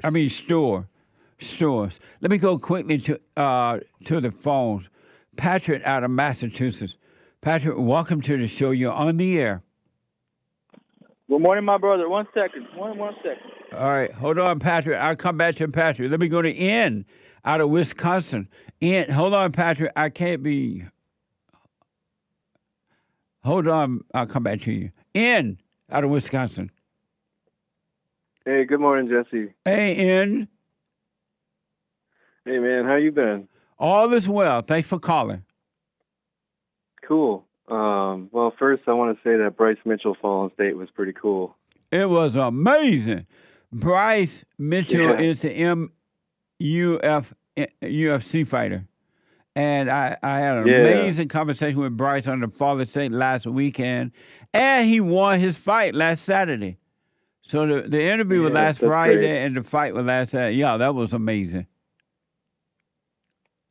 Cool. Well, I got some things going on I want to talk about. Go ahead. Well, I've sent in a couple super chats, and recently I told you that I'm still living with my mom, and I'm trying to get a job. How old are took you? Your advice. Oh, I'm 32. Okay. And so, but a go little ahead. background. I was 18 and on my own for 10 years, and then I took my mom's opportunity. But it was a mistake. I forgave him because I heard your message, and I knew in my heart that I had to. Something told me that I hated her so much, but I had to let it go. So I did. But my concern has been that I was in a fallen state when I forgave her. I was smoking weed, but I wasn't high when I did. I was in my senses, and I knew it was wrong for hating her, and I forgave her. But I'm wondering if I did that out of just fear. I think that I did it. I forgave her.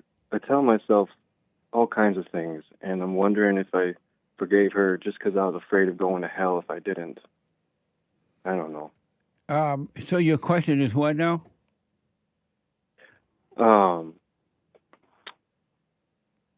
Well, is my mom getting in the way of perfect peace? Because I don't have a perfect peace. Why don't you move out? I mean, why?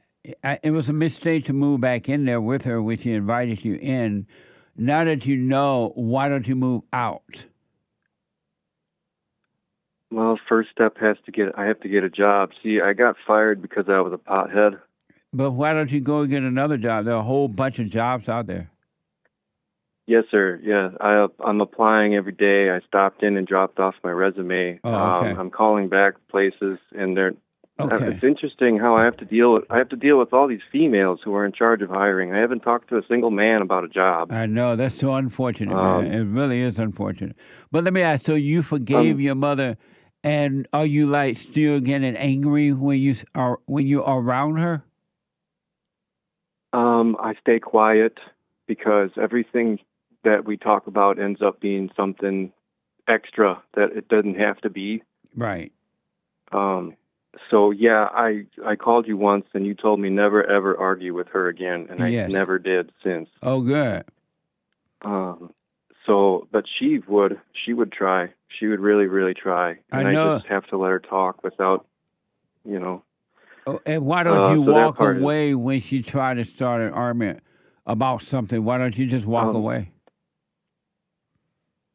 I can. I would be doing something in the house where I couldn't at the time walk away. I mean, I could, but I knew I was going to finish what I was doing, and instead of walking away, I had to stay, there. I got you. Here's what I recommend. And if you give this a good try, you're going to be fine. When you're around her, let's say you're around her, and she trying to make you start an argument or try to be nice or whatever, and if you see that anger comes up, you think and you feel it, just see it. Do nothing about it. Don't call it you. Just be conscious of it. Be aware of it, and it will be taken away from you. Stop identifying with thoughts and feelings, and then you will be made to be free from them. Right. And we're not born free, are we? We're born in a fallen state? No, we're born free, but by the time your mother's done with you, you fall away from freedom into hell because you become angry like her. You can't deal with the hell that's in your mother. And the moment you become angry, then you become enslaved. But the beauty about it, the beauty about realizing you're wrong for resenting her is that God will forgive you, and He'll take that spirit and those spirits away from you, and you'll be free again the way you were when you were born. firstborn? Yeah. I quit weed about a month ago, and now I'm living clear. Yes. I like my clear head, and it's real life. I was amazed at how blind I was making myself. Yes. But now I know and I see that drinking and drugging, like I have no desire, and I know that. I don't run to it anymore. Right on. But now my problem would be, like the sexual desires I have. I don't go chasing women, but the thoughts I have, I don't know. I can't suppress it, and this ties into. Well, don't suppress Anchor it. Baby had a caller. You go ahead. He had a caller, and he said that thinking about another woman is the same thing as having sex. Yes. And that's not right. But Anchor Baby said that just the thought is as bad as doing it. Right, because having the thought of it is just the as bad. sex is not the problem. It's thinking about it. The sex is thinking about it. That's where the problem is, because when you think about it, you've already done it, right? So when it comes now, just as you did with the smoking and all that, the drinking, you became aware of it and you lose the appetite. So when those desires come, don't call them you. Don't fight with them. Just watch them. And I promise you, they'll be taken away from you. And then, I like your idea. And then when you get married, if you get married, you're going to have, because you would now have control of yourself, you're going to have control of everything. Nothing will control you, and no one will be able to control you. So don't fight against the desire. Don't let the Satan tell you, oh, you're a sex addict, you're this, you're that. It's all lies. Those are demons. Those are spirits inside of you. So when that comes, just watch it. Don't fight with it. Don't call it you. And that will be taken from you as well. Yeah, so it's because it's the wickedness of the heart, right? No, it's because you believe the thoughts now. You have identified with the thoughts. When you forgave your mother, your heart changed from hate to love. Now your old nature will change, and you will have control over all those things. And you will stop believing thoughts. Okay. So it's not right for me to tell myself that I'm evil if I have those sexual things on my mind, right? No, don't tell yourself that. Don't say that. And when you say telling yourself, who are you? Who are you telling that to? Well, that's the interesting part is I don't know who I am, but I try to know who I'm not. Right. So stop saying those things because there's no you to call yourself that. Yeah. Yeah, and it's interesting trying to get a job with this new life that I'm trying to live, because I used to just be locked in my imagination. I could get a job, no problem, because I had to pretend, and now I can't pretend anymore. Right, but you just be aware and go in there and apply for the job, show them what you can do, and you'll get a job. Don't worry about that. That'll happen naturally as well. Yeah. Okay, yeah, I got to stay present, and that's a challenge sometimes. I still do the prayer. I can have a song going in my head, and I can think different thoughts at the same time, and I still sit there with my eyes closed and try to relax through everything, and that's all I can do. Well, just watch it all day. Practice being present. Be aware of yourself, going in and out of different rooms through doors, and just little things that if you practice being present, being aware will become normal to you, and being unaware will be abnormal to you. Yeah, so being aware, is that okay to say, is it okay to tell myself I'm here, I'm sitting here, or I'm driving? Like I can't be somewhere else, I'm right here. Right, that's fine. I shouldn't be telling myself. After a while, you won't have to remind yourself of that. It'll be natural. So it's okay to, remind yourself, I'm in this room, I can see myself, I'm aware of myself. Because right now you're working on yourself, and eventually it's going to be just as it was to live a life of being unconscious. It was abnormal, right?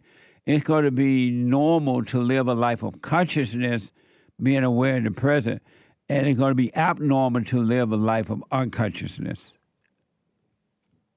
Yeah, and when you said be aware of every judgment you make, even if it's for yourself, whatever sounds you make, and I was surprised at how many times I caught myself judging just amazing. Yeah. So absolutely. Yeah, man, I'll stay with it. Yeah, stay with it, stay with it, stay with it. It will only get better. It's going to be clear. Eventually, you will have a clear mind and not a dark mind. Yeah, okay, cool. Yeah, I'll stay on track. All right, buddy. Let me know how it goes.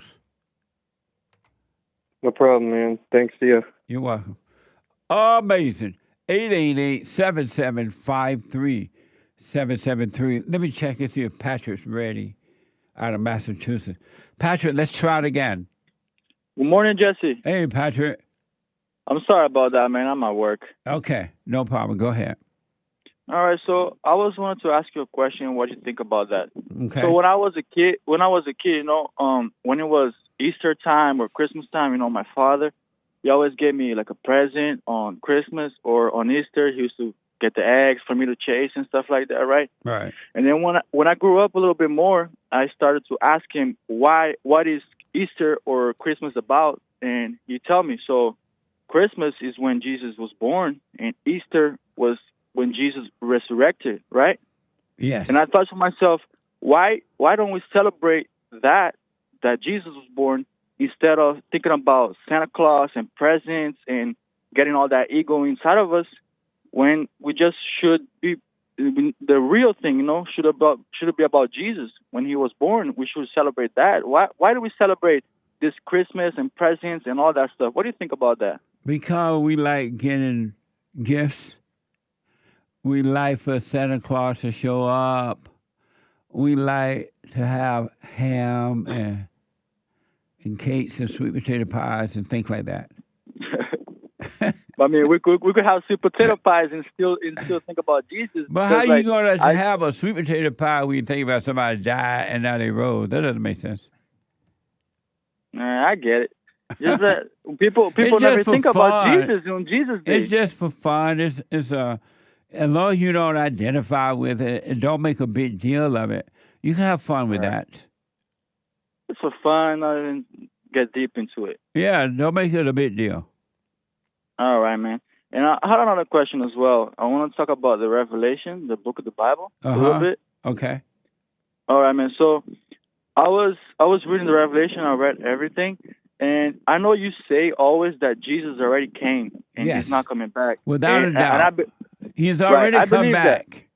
That. Of course. I believe that. He already came back, right? Yes. But I was reading it, and there it says that when it was the time of Jesus to come back, they was going to have a battle, and they was going to have a deceiver and a false prophet, right? Right. And it says that both the deceiver and the false prophet, they were going to be crucified, and they were going to be shown to the whole world, and the whole world was going to...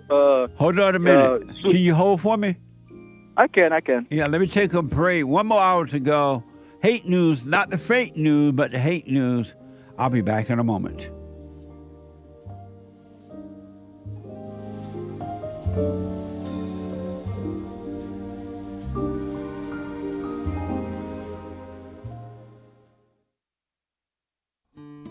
We have a counseling service, and I have to admit, thanks to God, it is the best counseling service on this side of heaven. I counsel with men and women, families, individuals around the world. Most people are unhappy, they're miserable, they have rough lives, they're depressed, suicidal, young and old, of all races. I understand, I know why, and I do understand it. Because exactly what's happening in me is happening with everybody outside of me, inside of them. And I've noticed that with those who really, really, really want to understand, they overcome it just like that, out of one counseling session. If you need counseling, you can go to rebuildingaman.com or call 800-411-2663. 800-411-BOND. Best counseling service on this side of heaven.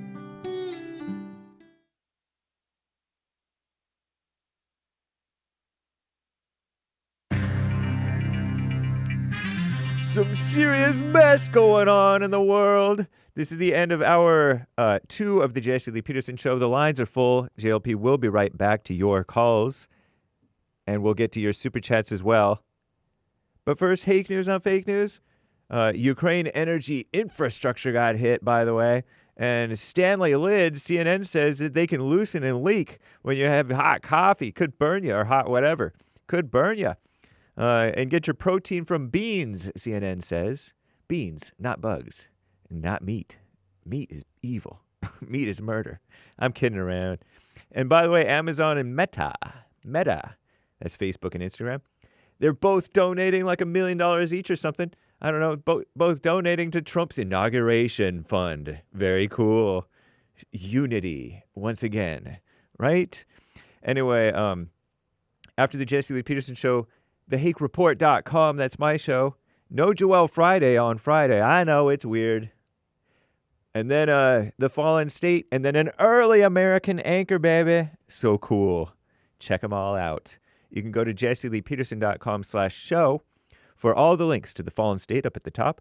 And then down lower in the network area of the radio show, you'll see Hake, Joel Friday, but he's not today. American Anchor Baby, and Punchy TV, by the way. That too.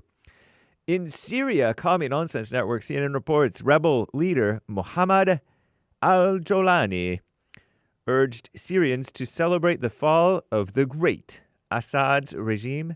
Assad, we wish him well. He's in Moscow, I heard, taking refuge in Russia.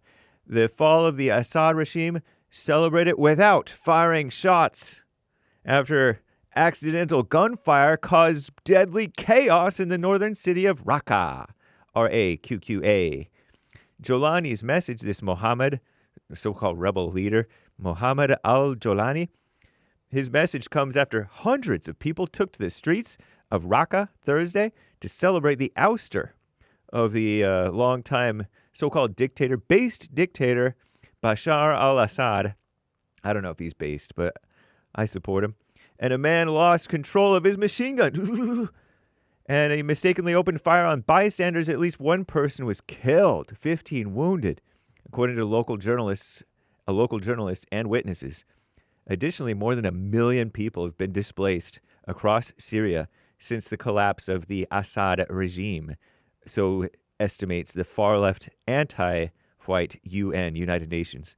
Food shortages also widespread in Aleppo, the second largest city.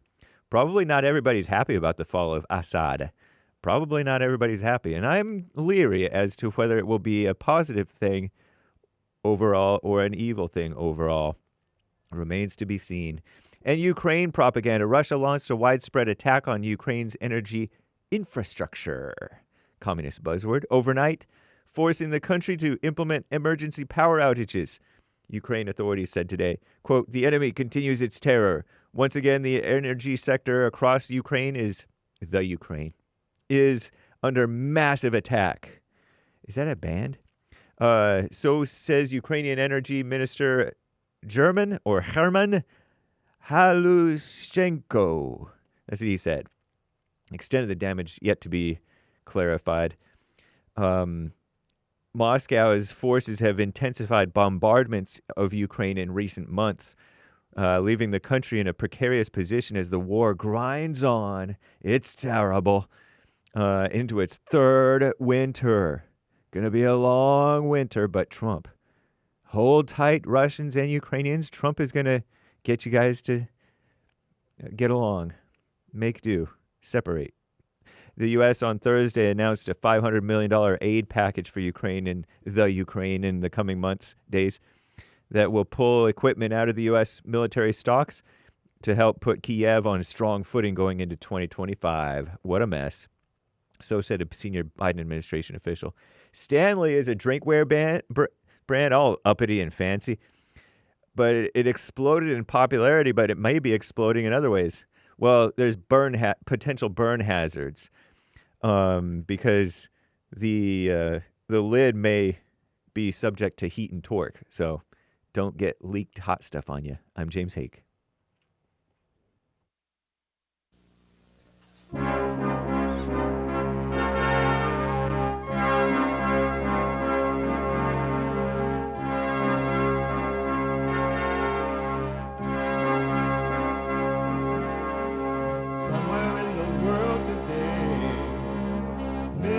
to stand up strong, face the truth about themselves, to understand what went wrong. I know we can find a way.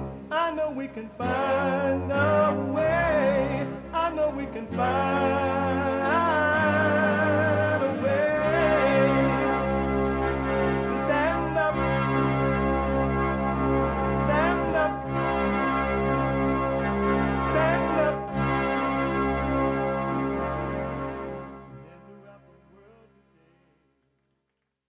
Uniting the races with truth instead of dividing them with lies.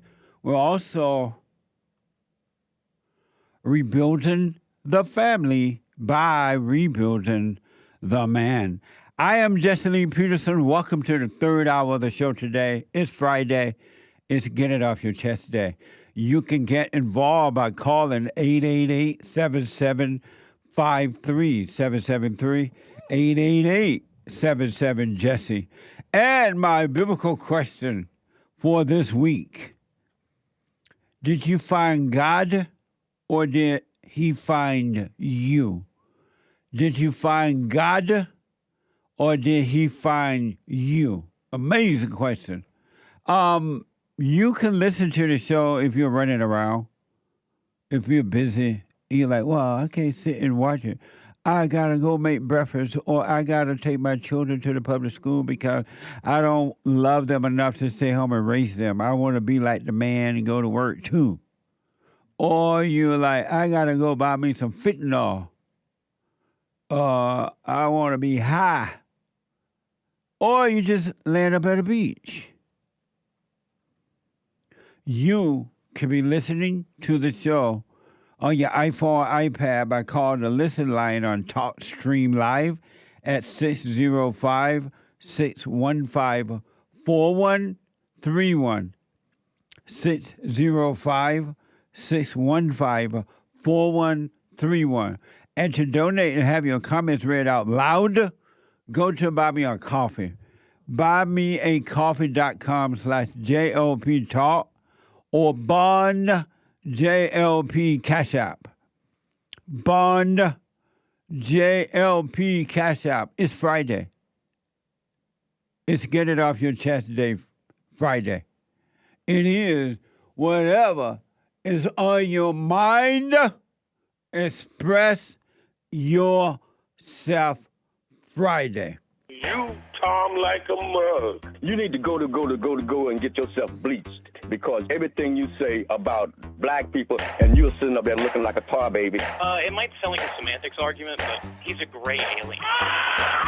I wonder if he's been smoking pot. Pete Hegseth's mother is coming to his defense today. Overnight, new allegations surfaced from former Fox News colleagues, but Penny herself had issues with her son. My own mother? You know, there are allegations of sexual assault. Well, our job as parents are to correct. Pete should have nothing else to do with that bitch. You're killing me here, Norma. And I am a passionate person like Pete, and sometimes emotional words come out. That's what worries me. How's the family holding up? Oh, we're okay. We have a deep, deep faith. Oh, yeah. When she says she's passionate, she says she's evil. Really? She said, and that's why she did that. Allegedly to Pete. She's evil. Pure evil. Unfortunately, I'm not going to be able to play you any sound bites today. Hopefully Monday we'll get the situation worked out. I have some really good stuff I thought I was going to play for you, but we can't. So we're going to take calls and super chats. 888-7753-773. 888-77-JESSE. Let me go quickly back to Patrick out of Massachusetts. Patrick, go ahead. Finish your point about Revelations. Hello, brother. Yeah, so like I said, it says that the deceiver and the false priest, they were going to crucify them, and the whole world was going to be able to see it, and they were going to switch presents. They were going to give presents to each other. And that's only possible if you have the internet. How is the whole world going to see it if back then there was no internet? So they couldn't see it. And also, it says that there was going to come... That doesn't make sense. Why not? But why are you coming up with that kind of stuff? Where are you getting all that from? Yeah, it says in there that the whole world was going to see them being crucified. And how is the whole world going to see it if there's no internet? Do you know that Christ was crucified? No, not Christ. I'm saying the false prophet and the deceiver. Do you know that the false prophet was crucified? It says in there. So do you know about it? No, I don't know, but it says in there. But you are aware that it did happen? No, I'm not aware. I don't know. Oh, I thought. Why are you asking about it then? If you don't know about it? Because I'm talking about what I read in there. Right, but you read it in the Bible, right? Right. And so you know about it since you read it in the Bible, right? Right. And are you a part of the whole world? No. Oh, you're not? Mm-mm. Where are you calling from another planet? No, calling from Earth. Oh, I thought you said you weren't a part of the world. No, I'm saying I'm not part of the whole world. You're not a part of the whole world? Yeah, I'm in America, but I'm not in the whole world. But is America a part of the whole world? Yes. But I mean, if somebody dies in Israel, I'm not going to be able to see it if I don't have internet. Why do you need to see it? Because there it says that the whole world was going to see it. See what? Them being crucified. And so your question is what? So my question for you was going to be that you said that he already came, but there it says that they were going to be crucified and they were going to have an army of 200 million people that was going to come against Israel through the river that was going to drought, and that river is drowning right now. That river is becoming gone. So I was going to ask you, if Jesus already came and you say he is not going to come back, why it says there on the Revelation? I didn't say he wasn't going to come back. I said he's already returned back. He is back. Oh, so you're saying he could come back again? No, I'm telling you he's already back. He already came. Yeah. And do you think he will come back again? Why does he need to come back again when he's already here? He's already here. You don't believe that? Yeah, I believe it. I think I'm having trouble with my own thoughts. Then. Yeah, why? I know. I get what you're saying. Oh, okay. Amazing. All right, man. All right, Thank you so much, man. Have a great day. You too. 888-7753-773. DeWayne, is it DeWayne? DeWayne out of Connecticut. Yes. DeWayne, Jesse, welcome to the show. You're on the air. Hey, Jesse, how you doing? All is well. Oh, that's fantastic. Are you on an iPad, iPhone, or something? I mean, is this better? Hold on a minute. Is this better here? Yeah. Are you on your phone now directly? Yep, directly on the iPhone. Sorry about that, Jesse. Okay, go ahead. Yeah. So, my fiance's mother has been watching my son for about 2 years now. My son's 2 years old, and everything's been pretty good. But she has this tendency to not respect the boundaries or rules we set in place. For example, last night she had some stuff to do, but she didn't tell us until the last minute. And the stuff she had to do is in New York. Now I'm in Connecticut, and we discussed it. I said I don't want my son going to New York. I'm not there with him. I can't protect him. So anyway, she went and did it anyway. And when I talked to her about it, she tried to start yelling at me, screaming at me, all different types of stuff. Oh, you don't trust me. You don't treat my daughter well. This is abuse. You're treating her like a child. And totally unrelated to the issue at hand, which is I didn't want my son leaving the state with you, and he left the state. So, I'm trying to keep peace in my home. My fiance is on board with me. But I just want your opinion on how I deal with a difficult mother-in-law or soon-to-be mother-in-law. We're planning to be married next year. Does she live with you guys? Absolutely not. Oh, okay. And so your question is how to deal with her? Yeah, how do I deal with her? Because I'm gonna have to deal with her for the rest of my life. You know. Why? Why do you have to deal with her for the rest of your life? Well, I love her daughter, and her daughter is very family oriented.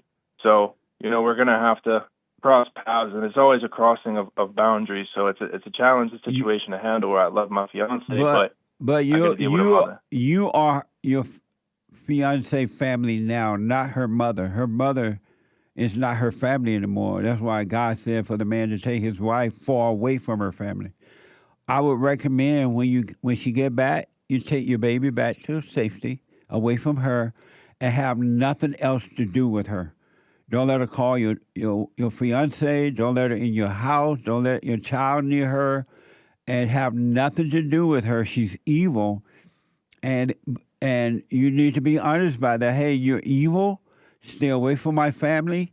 And if your daughter, if your fiance insists on being around her mother, then you tell your fiance goodbye. Have nothing to do with her either. And what about the boy? You keep your son if you can, but let's say she start crying and go to court and take your child, let her have the baby too.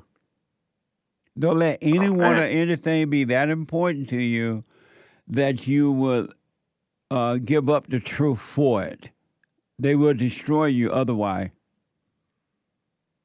And you think that's the only solution there? That's the right solution. Have nothing to do with that bitch, never again. And be honest with her about it. Once you get your child back in your hand, you be honest, hey, you stay away from my family. You're evil.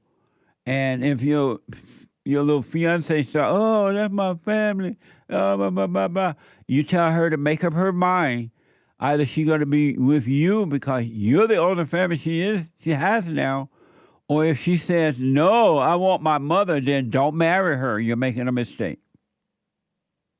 Yeah, I'm thinking that the solution might be to have her, stay at home, and I'll just take care of everything. Right now, she's paying for the child care, and I said we can eliminate that if I let you stay at home and just cover the bills, but under the condition that we definitely set boundaries with the other family. I don't know what that have to do with anything. What I'm telling you, you got to keep her mother away from your family. She's evil. It has to do with she's working too right now, so that's why the mother is watching the child like full time. Hire someone else to watch the child if you got to do it, not the mother. You cannot have any excuse to keep that woman in your life. You already see she's your enemy. She will destroy your marriage. She's going to turn your daughter against you. I mean, your fiance against you. Yeah, I agree, Jesse. Hey, Jesse, thank you for your time. All right. Bye. Amazing. You can't play with the spirit of the woman. It's evil. You're playing with the devil. And if you're going to get with a woman and she said, oh, I want my mama around, then leave her with mama. You go and work on yourself. Return to the Father, you'll be fine. Jay is a first-time caller out of California. Jay, welcome to the show. You're on the air. Hey, can you hear me good? Go ahead. Hey, I used to watch you on Alex Jones' show back, I think, around 2020. Right on. That's where I first saw you. Good times. Anyway, so I had a question about resentment. I have a lot of resentment inside of me because I got with my children's mother before I was a Christian, and I was into drugs and doing things that weren't responsible. Right. And then I was born again after I had already had kids with her.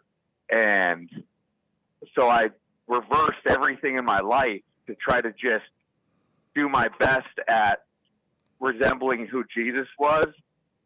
Just an example, I fail pretty miserably at it a lot, but I'll just focus on Jay, hold the up. truth. I mean, hey, Jay. Yeah. For some reason, I'm getting static in your phone.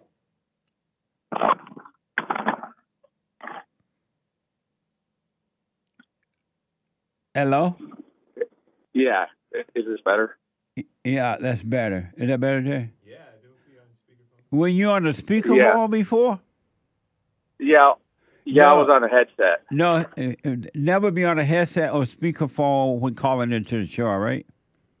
Gotcha. All right, go ahead. Okay.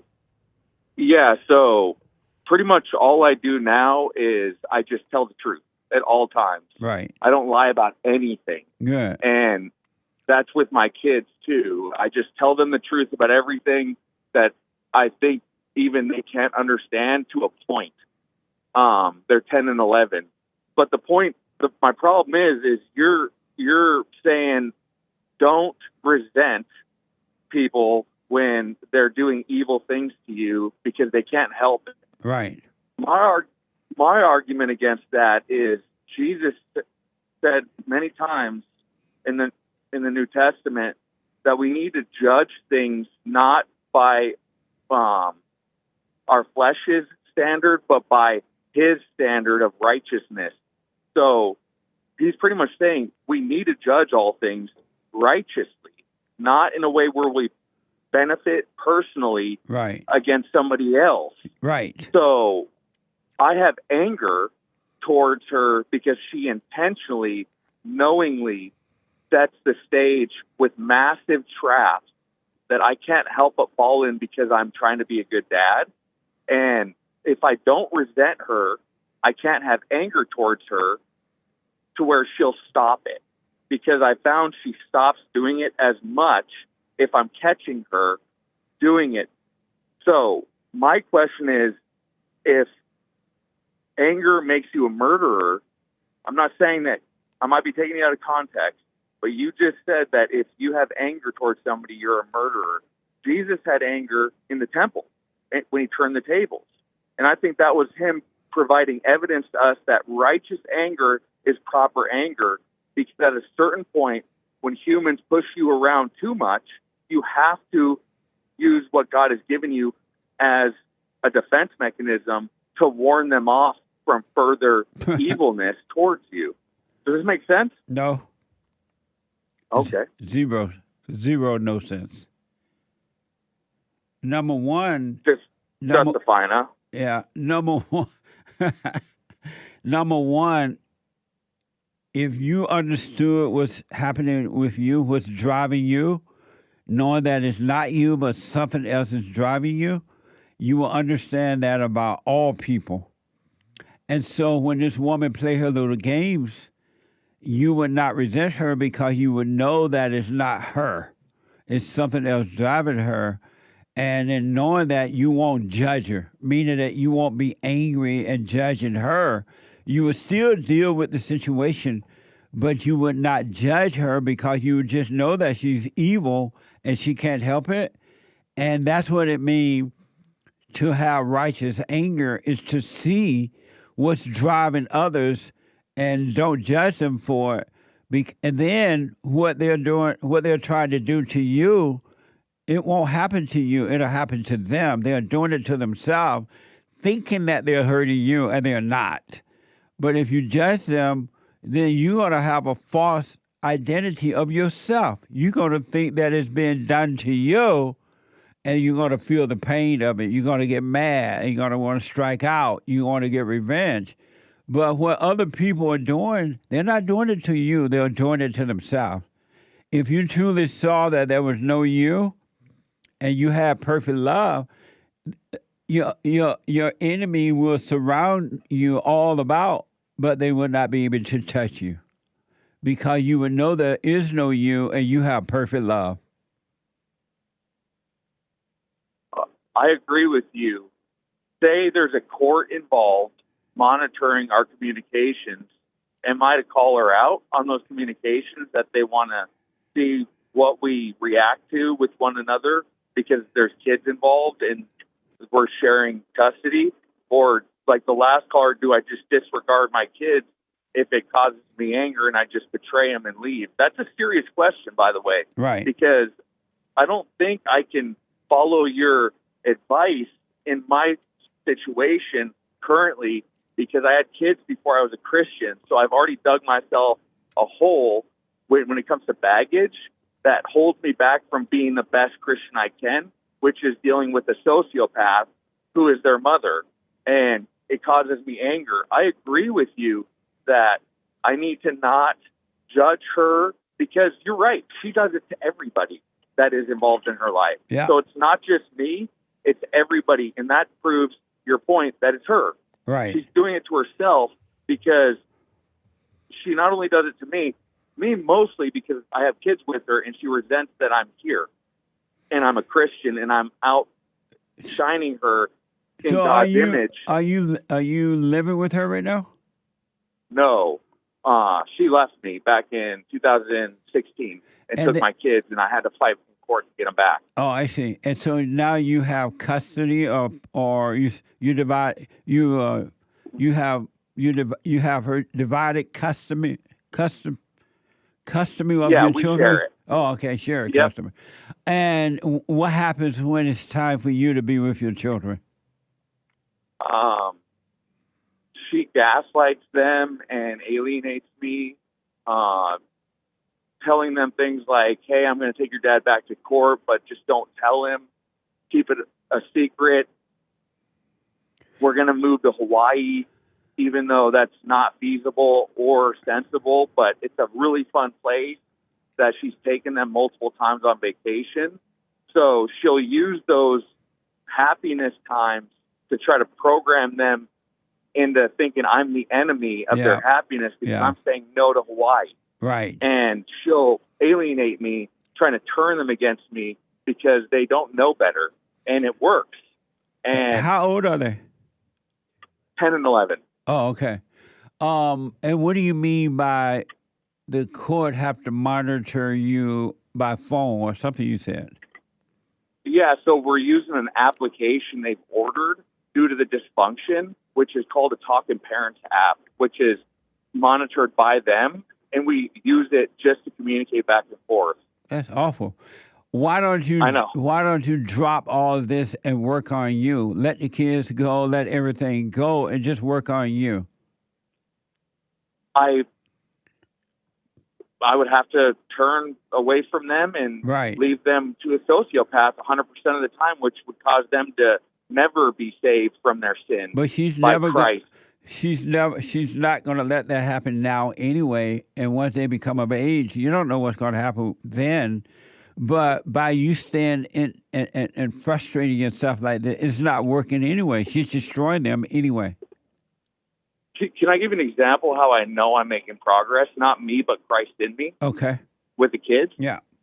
In Romans 7, it talks about the battle between our flesh and the Spirit of God, who Christ left to dwell with us to help guide us. In Romans 7, Paul talks about the battle will take place at all times. He said, wretched man that I am. This is after he's built churches up. This is after he's wrote lots of the letters that are the New Testament. And he's saying, wretched man that I am right now, even though I'm as Christian as anybody could assume, I'm still wretched. My flesh still conquers what I want to do for God, which is glorify him by saying no to my flesh.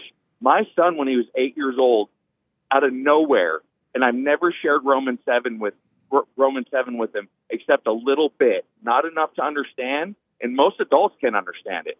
It sounds like gibberish or like psycho thought, like contradiction. My son said, I almost was mean to Max, but I said no to my flesh and did not do it.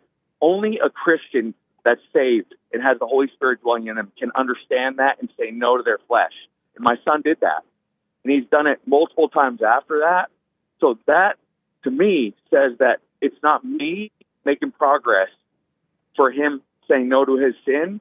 It's me setting an example against her complete darkness to my mostly bright light that I'm trying to shine for Christ by telling the truth all the time.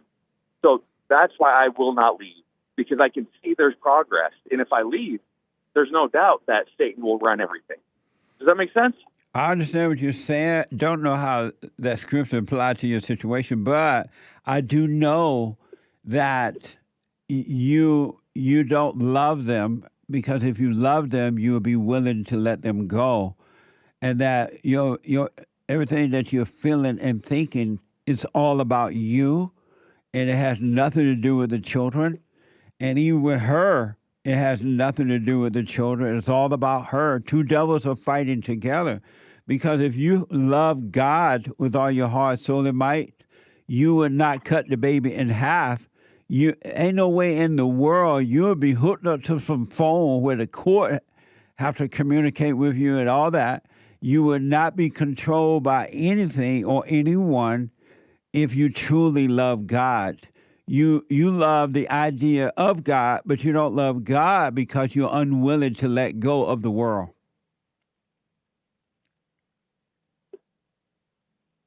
But so you're pretty much saying if anything causes you to stumble, remove it.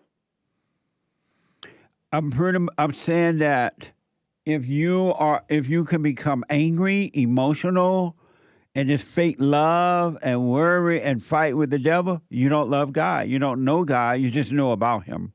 And right now, you're at war with another devil. Two devils are fighting, and you're losing.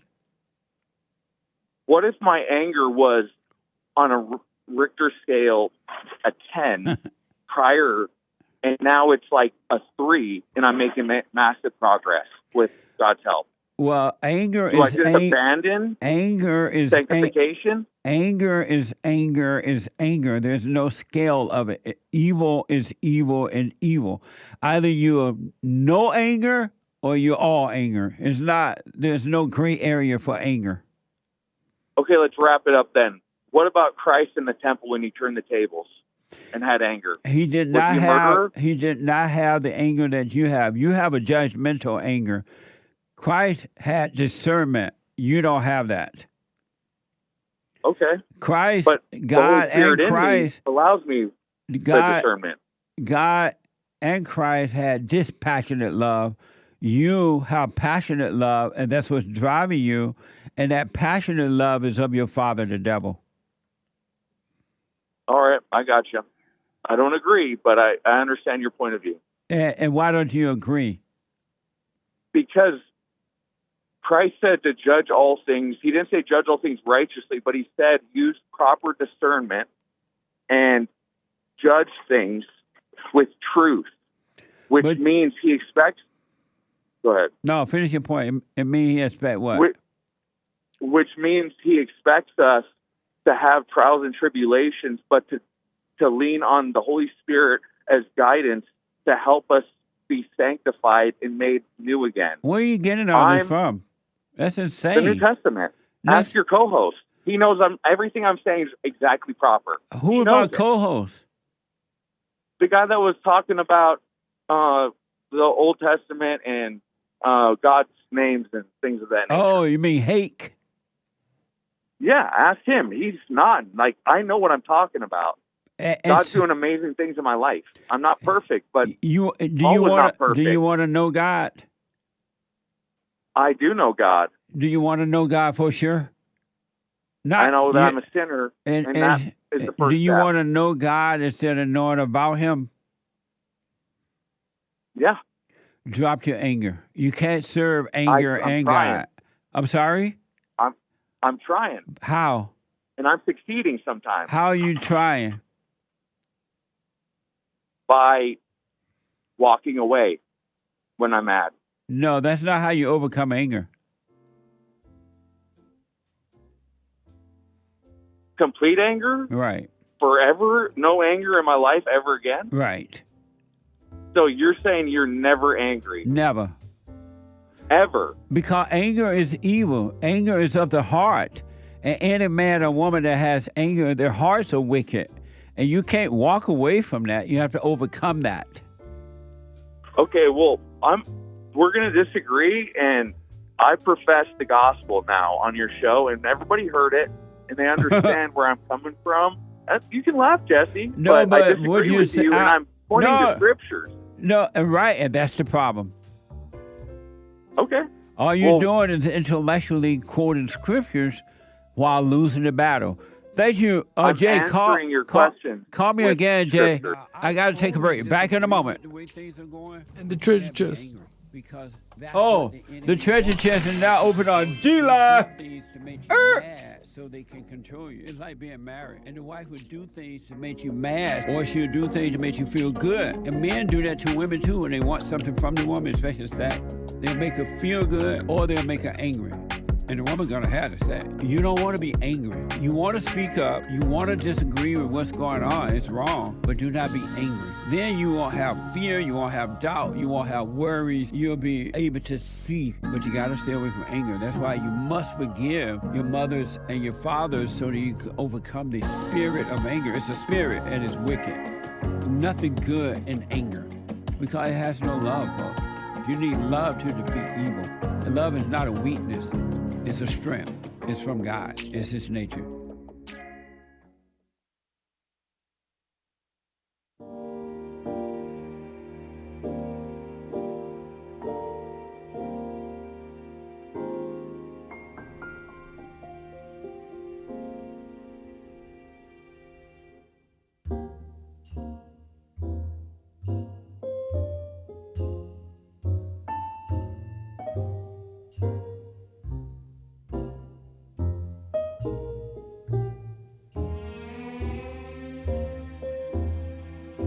It's interesting in that God said to love one another, don't judge, lest you be judged.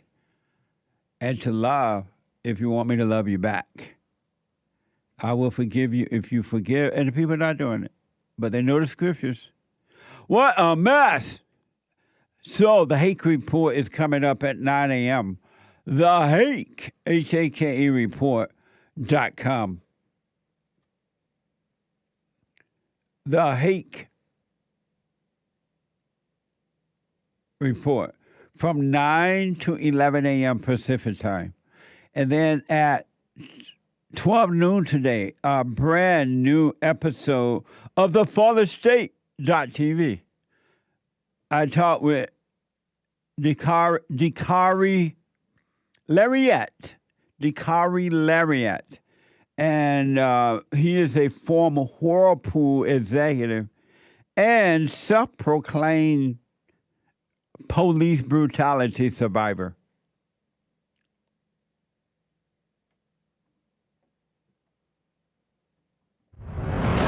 Next time on The Fallen State. You were allegedly a victim of a so-called police brutality, right? It was 2 hours of terror. There was obvious homophobia. When the troopers came to my car, made note that he smelled something fruity. That is a form of slavery. I was shackled. You asked for $10 million. For me, it's not about the money, Jesse. What is wrong with the blacks? That is a whole series. That's not even one episode. $10 million, a whole lot of brutality. Police brutality. What now? So that's today at 12 noon. Support the Fallen State right there. TheFallenState.tv/donate or go to locals.com and you can, in the link there, you see what to do. And then at this Sunday morning, Fellowship for All. Doors open at 10:30. All are invited. Doors open at 10:30, and the meeting starts at 11 a.m. Pacific time, 2 p.m. Eastern time. Go to rebuildingthemand.com/church. Rebuildingthemand.com/church. And the American Anchor Baby. The American Anchor Baby at 1 o'clock today. Somewhere around 1, right, Nick? Exactly. Pretty much I'm trying to go as soon as possible after the Fallen State. The American Anchor Baby. A special for you today. You do not. You don't want them in specials. You don't want them as any part of the Anchor Baby at all, but you definitely don't want them as specials. You're just so special. And so check them out around 1 or so p.m. Pacific time. And the merch. We still have the sale on the merch. 15% off on Bond holiday sales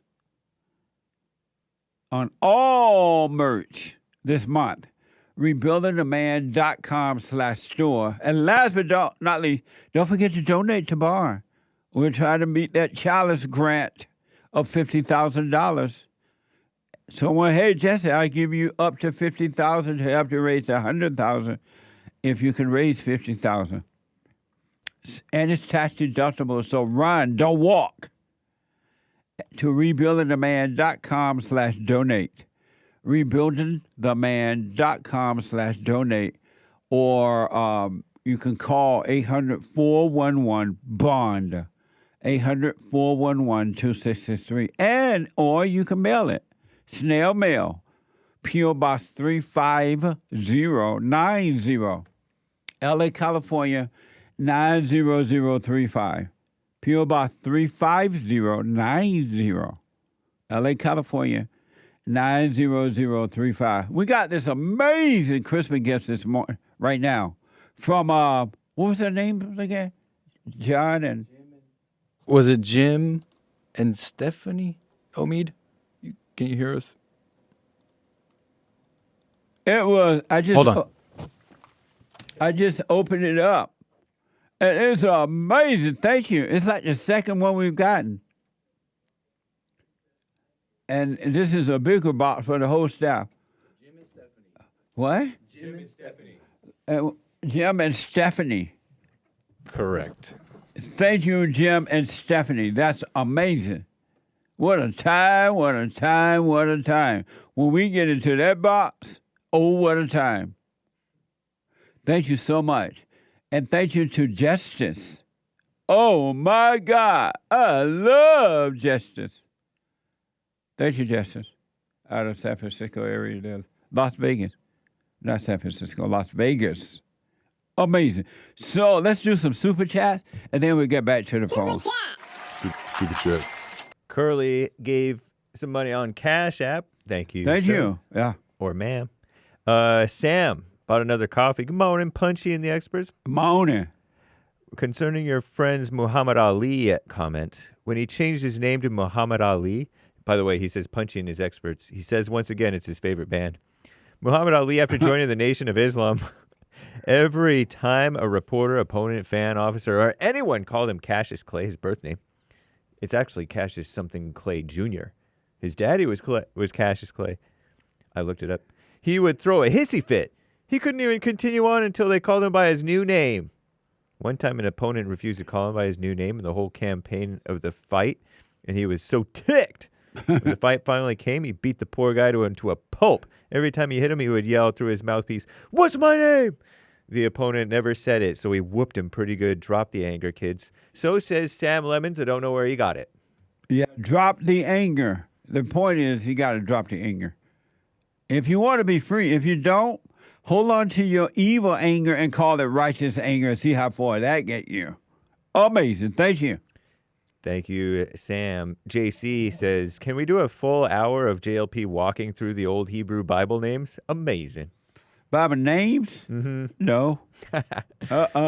Valerie bought a coffee. Thank you, JC. Yeah. Valerie says, beta males react with emotions. Yep, that's for sure. Whatever, Valerie. Beta males have the same spirit as their mother, so they have the woman's mindset and emotions, so that's why they act like a woman. What the? Amazing. Thank you. No More Thoughts bought a coffee. The infamous No More Thoughts. I'm kidding. It says, have you thought about a theme for next year? I think I'm used to wanting for nothing now. Amazing. Right on. I have not thought about it yet. This year's not over, but we'll see. Want for nothing has been this year's theme. Right on. Billy bought a coffee. Yahuwah is the name of the father, Jewish Torah scripture, Yahusha, who you call Jesus. Elohim is Jewish for Almighty Hallelujah, is praised to Yah, the Father. Yahuwah means Yah adds breath every time you breathe, you say the Father's name. This is research in old text, says Billy. What? No. Oh, man, that's too much. Thank you. God is enough for me. Oh, Father. Yeah. Thank you. Yeah, thank you. I don't feel like the Yahweh and Nicaragua and blah, blah, blah. Do you say God's name if you're a nose breather? It's a good question. Oh, maybe it's not a good question. Calvin in Ohio. Whatever. Pot of coffee. Jesse, how can you continue to tell people that Satan is the woman's god? You are basically telling God that sending Jesus was pointless. If 2,000 years later you can say this, no matter how you try to sugarcoat it, you are dead wrong for that. Amazing. Thank you. What the? But people still idolize even after Jesus.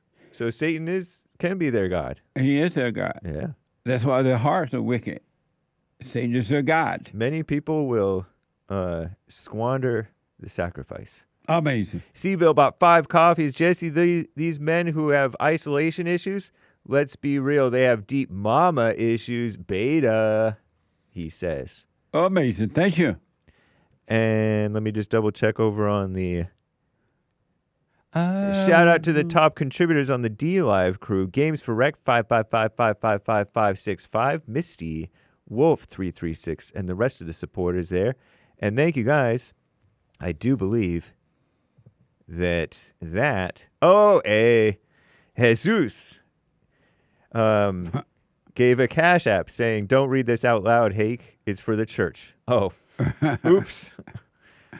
My mouth is faster than my brain sometimes. But thank you, Jesus. Amazing. Thank you, Jesus. Sorry about that. Curtis. He won't read it again beforehand. Right. Curtis bought 10 coffees. Merry Christmas, Jesse and staff. Thank you. Merry Christmas to you. And now, thank you, guys. Merry That's all for Christmas. now. Merry Christmas, y'all. Amazing. So, let me go to the phones. Merry Christmas, Merry Christmas, Merry Christmas. Monday, if the Lord is willing and the creek don't rise, I have something to show you. Amazing. I was with my friend Roseanne last night at her place, and she made me a sweet potato pie. 3 of them, sweet potato pie. Good. So we'll get the equipment working well, and I'll show them to you next week. Amazing. Get out of the way, Patty LaBelle. Roseanne Barr is in town. And she can make some sweet potato pie. And she's a Jew. What the? So I'll have that for you next week. All right. Let me go quickly to Presley out of North Carolina. Presley, welcome to the show. You're on the air. Thank you for having me today, sir. Yes, sir. I've got a question, and I think you'd be the man to ask about it, since it's about all you do pretty much consistently. I've been doing the silent prayer, and the anger is going away, but I still have a problem tolerating foolish people or stupid people. How do you tolerate fools in your life? Just by seeing that they're lost and they can't help themselves, and don't judge them. Just have no judgment of them at all, because it's not them. They cannot help it. And so you got to learn to live without judgment. Because when you're judging them, you're really coming back on you, and you're burning on the inside, and that's why you can't tolerate them. You're having pain from your judgment. Right.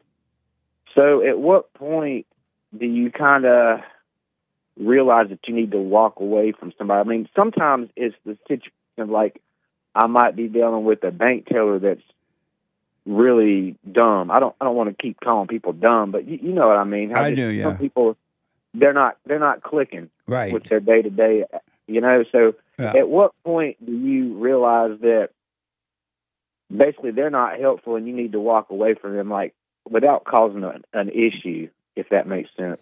You stay completely calm. You stay present. You stay calm.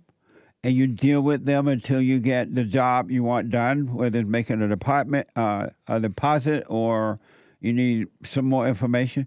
You stay calm and let them act out and carry on. And then you'll see that, let's say that they can't get the job done, you can ask for the manager. But the whole point is for you to stay calm. Do not overreact to the world, and you'll be fine. But Right. if you are angry, you'll get into your head, and you're like, look at this person. They're mean, they're nasty, they don't know what they're doing, they're taking so long, they're this and that. And that's what the problem is. You stay calm in all situations. Do not overreact. Okay. Wonderful.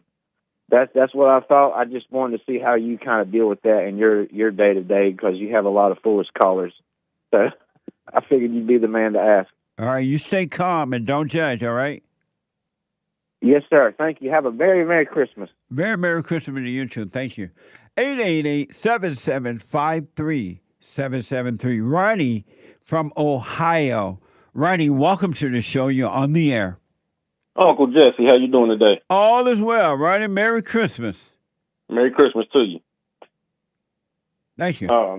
Yeah. I wanted to call. You said something earlier about all women being evil. Yes. Until they realize that they're evil and start working on themselves. Right.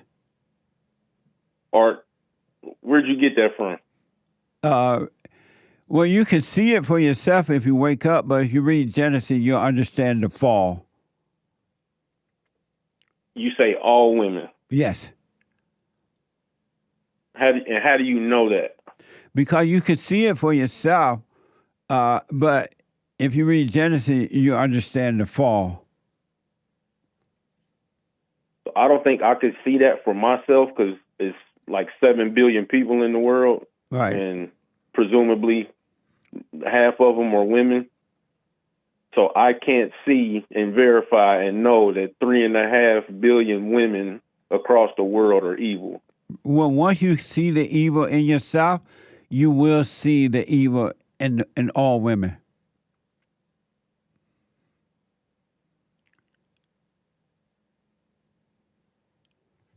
Hello? Okay. Yeah, I'm here. I'm just at a loss for words with your take on that, or your stance on that. Well, once you get to see what's driving you, the understanding of that will cause you to see the whole world.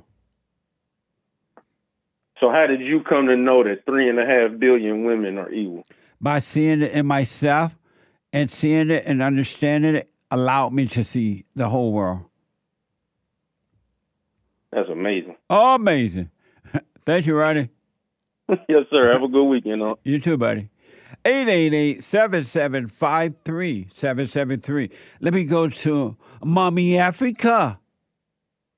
Mommy Africa, and talk to Michael out of South Africa. Michael, welcome to the show. You're on the air. Yeah, Merry Christmas. Merry Christmas, Michael. I'm not calling from South Africa. I'm calling from Lagos, Nigeria, Africa. Okay, it says South Africa here, but thank you. Yeah, welcome. I kind of a little bit surprised how hungry people are. And they don't really seem to understand that they are really, really hungry. Right, they can't see. I thought when you get to a particular age, especially when you have your own family, that's kind of calm you down and you kind of see things differently. But for some people, that doesn't work. Well, you can't overcome anger just because of your age. You have people who are 80, 90, and 100, and they still have the spirit of anger inside of them. And so you got to admit that you're evil, that you're angry in order to overcome that. And most people are unwilling to admit that. Wow. I got something to say. I've been listening to your show for a while. I want to talk about parenting in Africa. About what now? Parenting in Africa. The expectation of the parents from their children. Oh, okay. Yeah, I'm basically focusing on Africa on this. Okay. I've heard you before. You said that children shouldn't take care of their parents. That is none of their problem anymore. It's not the children are not obligated to take care of their parents. If they want to do it, they can do it, but they should not feel guilty or obligated to do that. And it's not their fault that their parents didn't take care of themselves, and to the point that when they become of old, that they're not able to take care of themselves. And it's evil to when the parents dump their life onto their children. They have no love. Okay. I'm going to go into that shortly, but I want to bring something out. What if the children, they are rich and they are okay? Well, I don't care if they have more money than that man on X. What's that man name, James? Huh? Elon Musk. I don't care if they have more money than Elon Musk. They're still not obligated to take care of their parents unless they just want to, without any guilt or obligation at all. Yeah. Let me now give you a little bit of my own understanding how the parents in Africa are training up their children. They have this mindset that they want their children to be better off. And they are going to spend all their savings because they are not earning much. You get what I'm saying? They are not earning much. So they got to use all their savings to make sure education is quite expensive, to make sure that they get their children the best education that they could. Out of that, if they have more, they will, build a house for themselves and, but if it's not enough, they will not be able to do that. What they will use their resources and all their resources to do is basically to train up their children so that the children can be better than them when they grow up, and they can take care of them when they are old. But those parents are evil and selfish and they have no love because all they need to do is teach the children while growing up how to work, how to take care of themselves. So when the kids become adults, they could go out 18 and over, they could go out on their own life, get a job and take care of themselves. But they're doing that because they expect the children to take care of them. They're not doing that out of love. It's a setup. They're trying to control the children. Because you don't have to go to school. Matter of fact, you're better off by not going to school. You're better off learning how to work, how to manage your money, how to manage your own life, not by going to school. That's a ripoff. And so the parents are trying to set the children up to deceive them so they can make the kids feel obligated once they get out of school. I did this for you. I did that for you. I paid all my money for you. I couldn't even build a house because I wanted you to go to school. It's all what they want, not what the children want. The parents are evil for doing that. Okay. I got you. All right. Thank you, man. I appreciate it. Yeah. Take care. All right. LAZELL out of L.A. LAZELL, welcome to the show. You're on the air. LAZELL? Hello? Yes. Can you hear me? Go ahead. Yes, sir. First thing I wanted to do was thank you for the advice you gave me. I had called you Thanksgiving to deal with a matter with my wife. And, the advice you gave, just had a conversation. I think it was in the best interest. But I wanted to respond to one of your callers. Okay. He was telling you that the silent prayer isn't in the Bible. Right. And I found it in the Bible. I believe I found it in the Bible. Come back to your phone real fast because of time. Okay. Yes, in Ecclesiastes 5:1-2 says, "As you enter the house of God, keep your ears open and your mouth shut." Amazing. Be able to make mindless offerings to God. Don't make rash promises. Don't be hasty in bringing matters before God. After all, God is in heaven, and you are here on earth. So let your words be few. Amazing. What an amazing way to end the show, man. I couldn't have asked for anything better. Thank you. Yes, sir. Hey, keep doing what you're doing, Mr. Peterson. Thank you, and yeah, I just wanted to share that. Right on, man. I'm believing that's amazing. Thank you, man. No worries, no worries. And Merry Christmas. Merry Christmas to you and yours as well.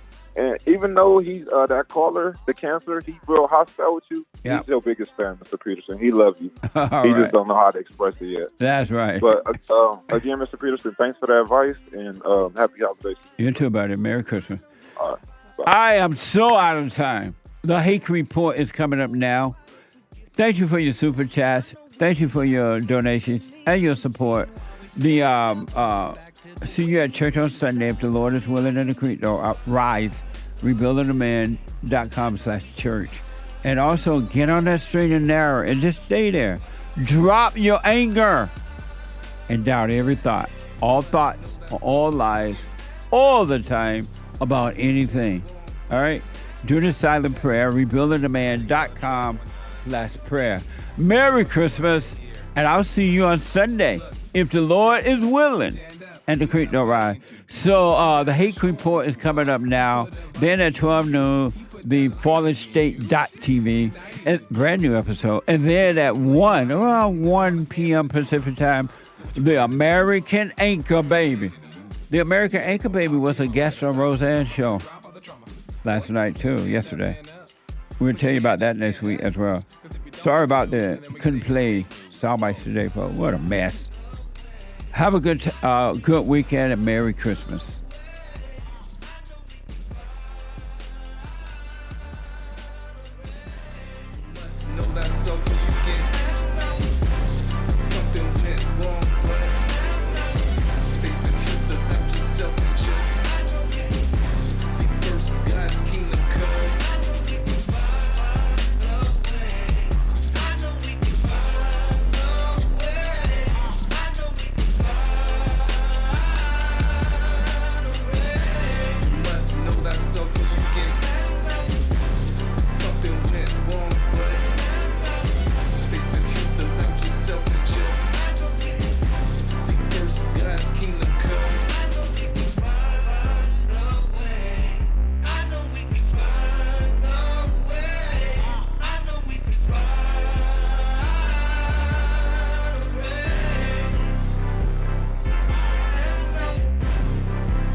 Now, I totally disagree with the way things are going, but you can't be angry because that's what the enemy wants. He wants to control you. They do things to make you mad so they can control you. It's like being married, and the wife would do things to make you mad, or she'll do things to make you feel good. And men do that to women too when they want something from the woman, especially sex. They'll make her feel good, or they'll make her angry. And the woman's gonna have to say, you don't want to be angry. You want to speak up. You want to disagree with what's going on. It's wrong, but do not be angry. Then you won't have fear. You won't have doubt. You won't have worries. You'll be able to see, but you got to stay away from anger. That's why you must forgive your mothers and your fathers so that you can overcome the spirit of anger. It's a spirit and it's wicked. Nothing good in anger because it has no love, folks. You need love to defeat evil. And love is not a weakness. It's a strength. It's from God. It's His nature. I have books that are amazing. I highly recommend you get them. 7 Guaranteed Steps to Spiritual, Family, and Financial Success Guide. Even if you're not starting a business, but you have a job, or you're on welfare, it can help you if you do. Be doers of the word, all right? From rage to responsibility. From rage. That's what I write about in the first chapter, especially how I overcame. Scam, how the black leadership exploits black Americans. They are using them, and blacks are too willing to be used.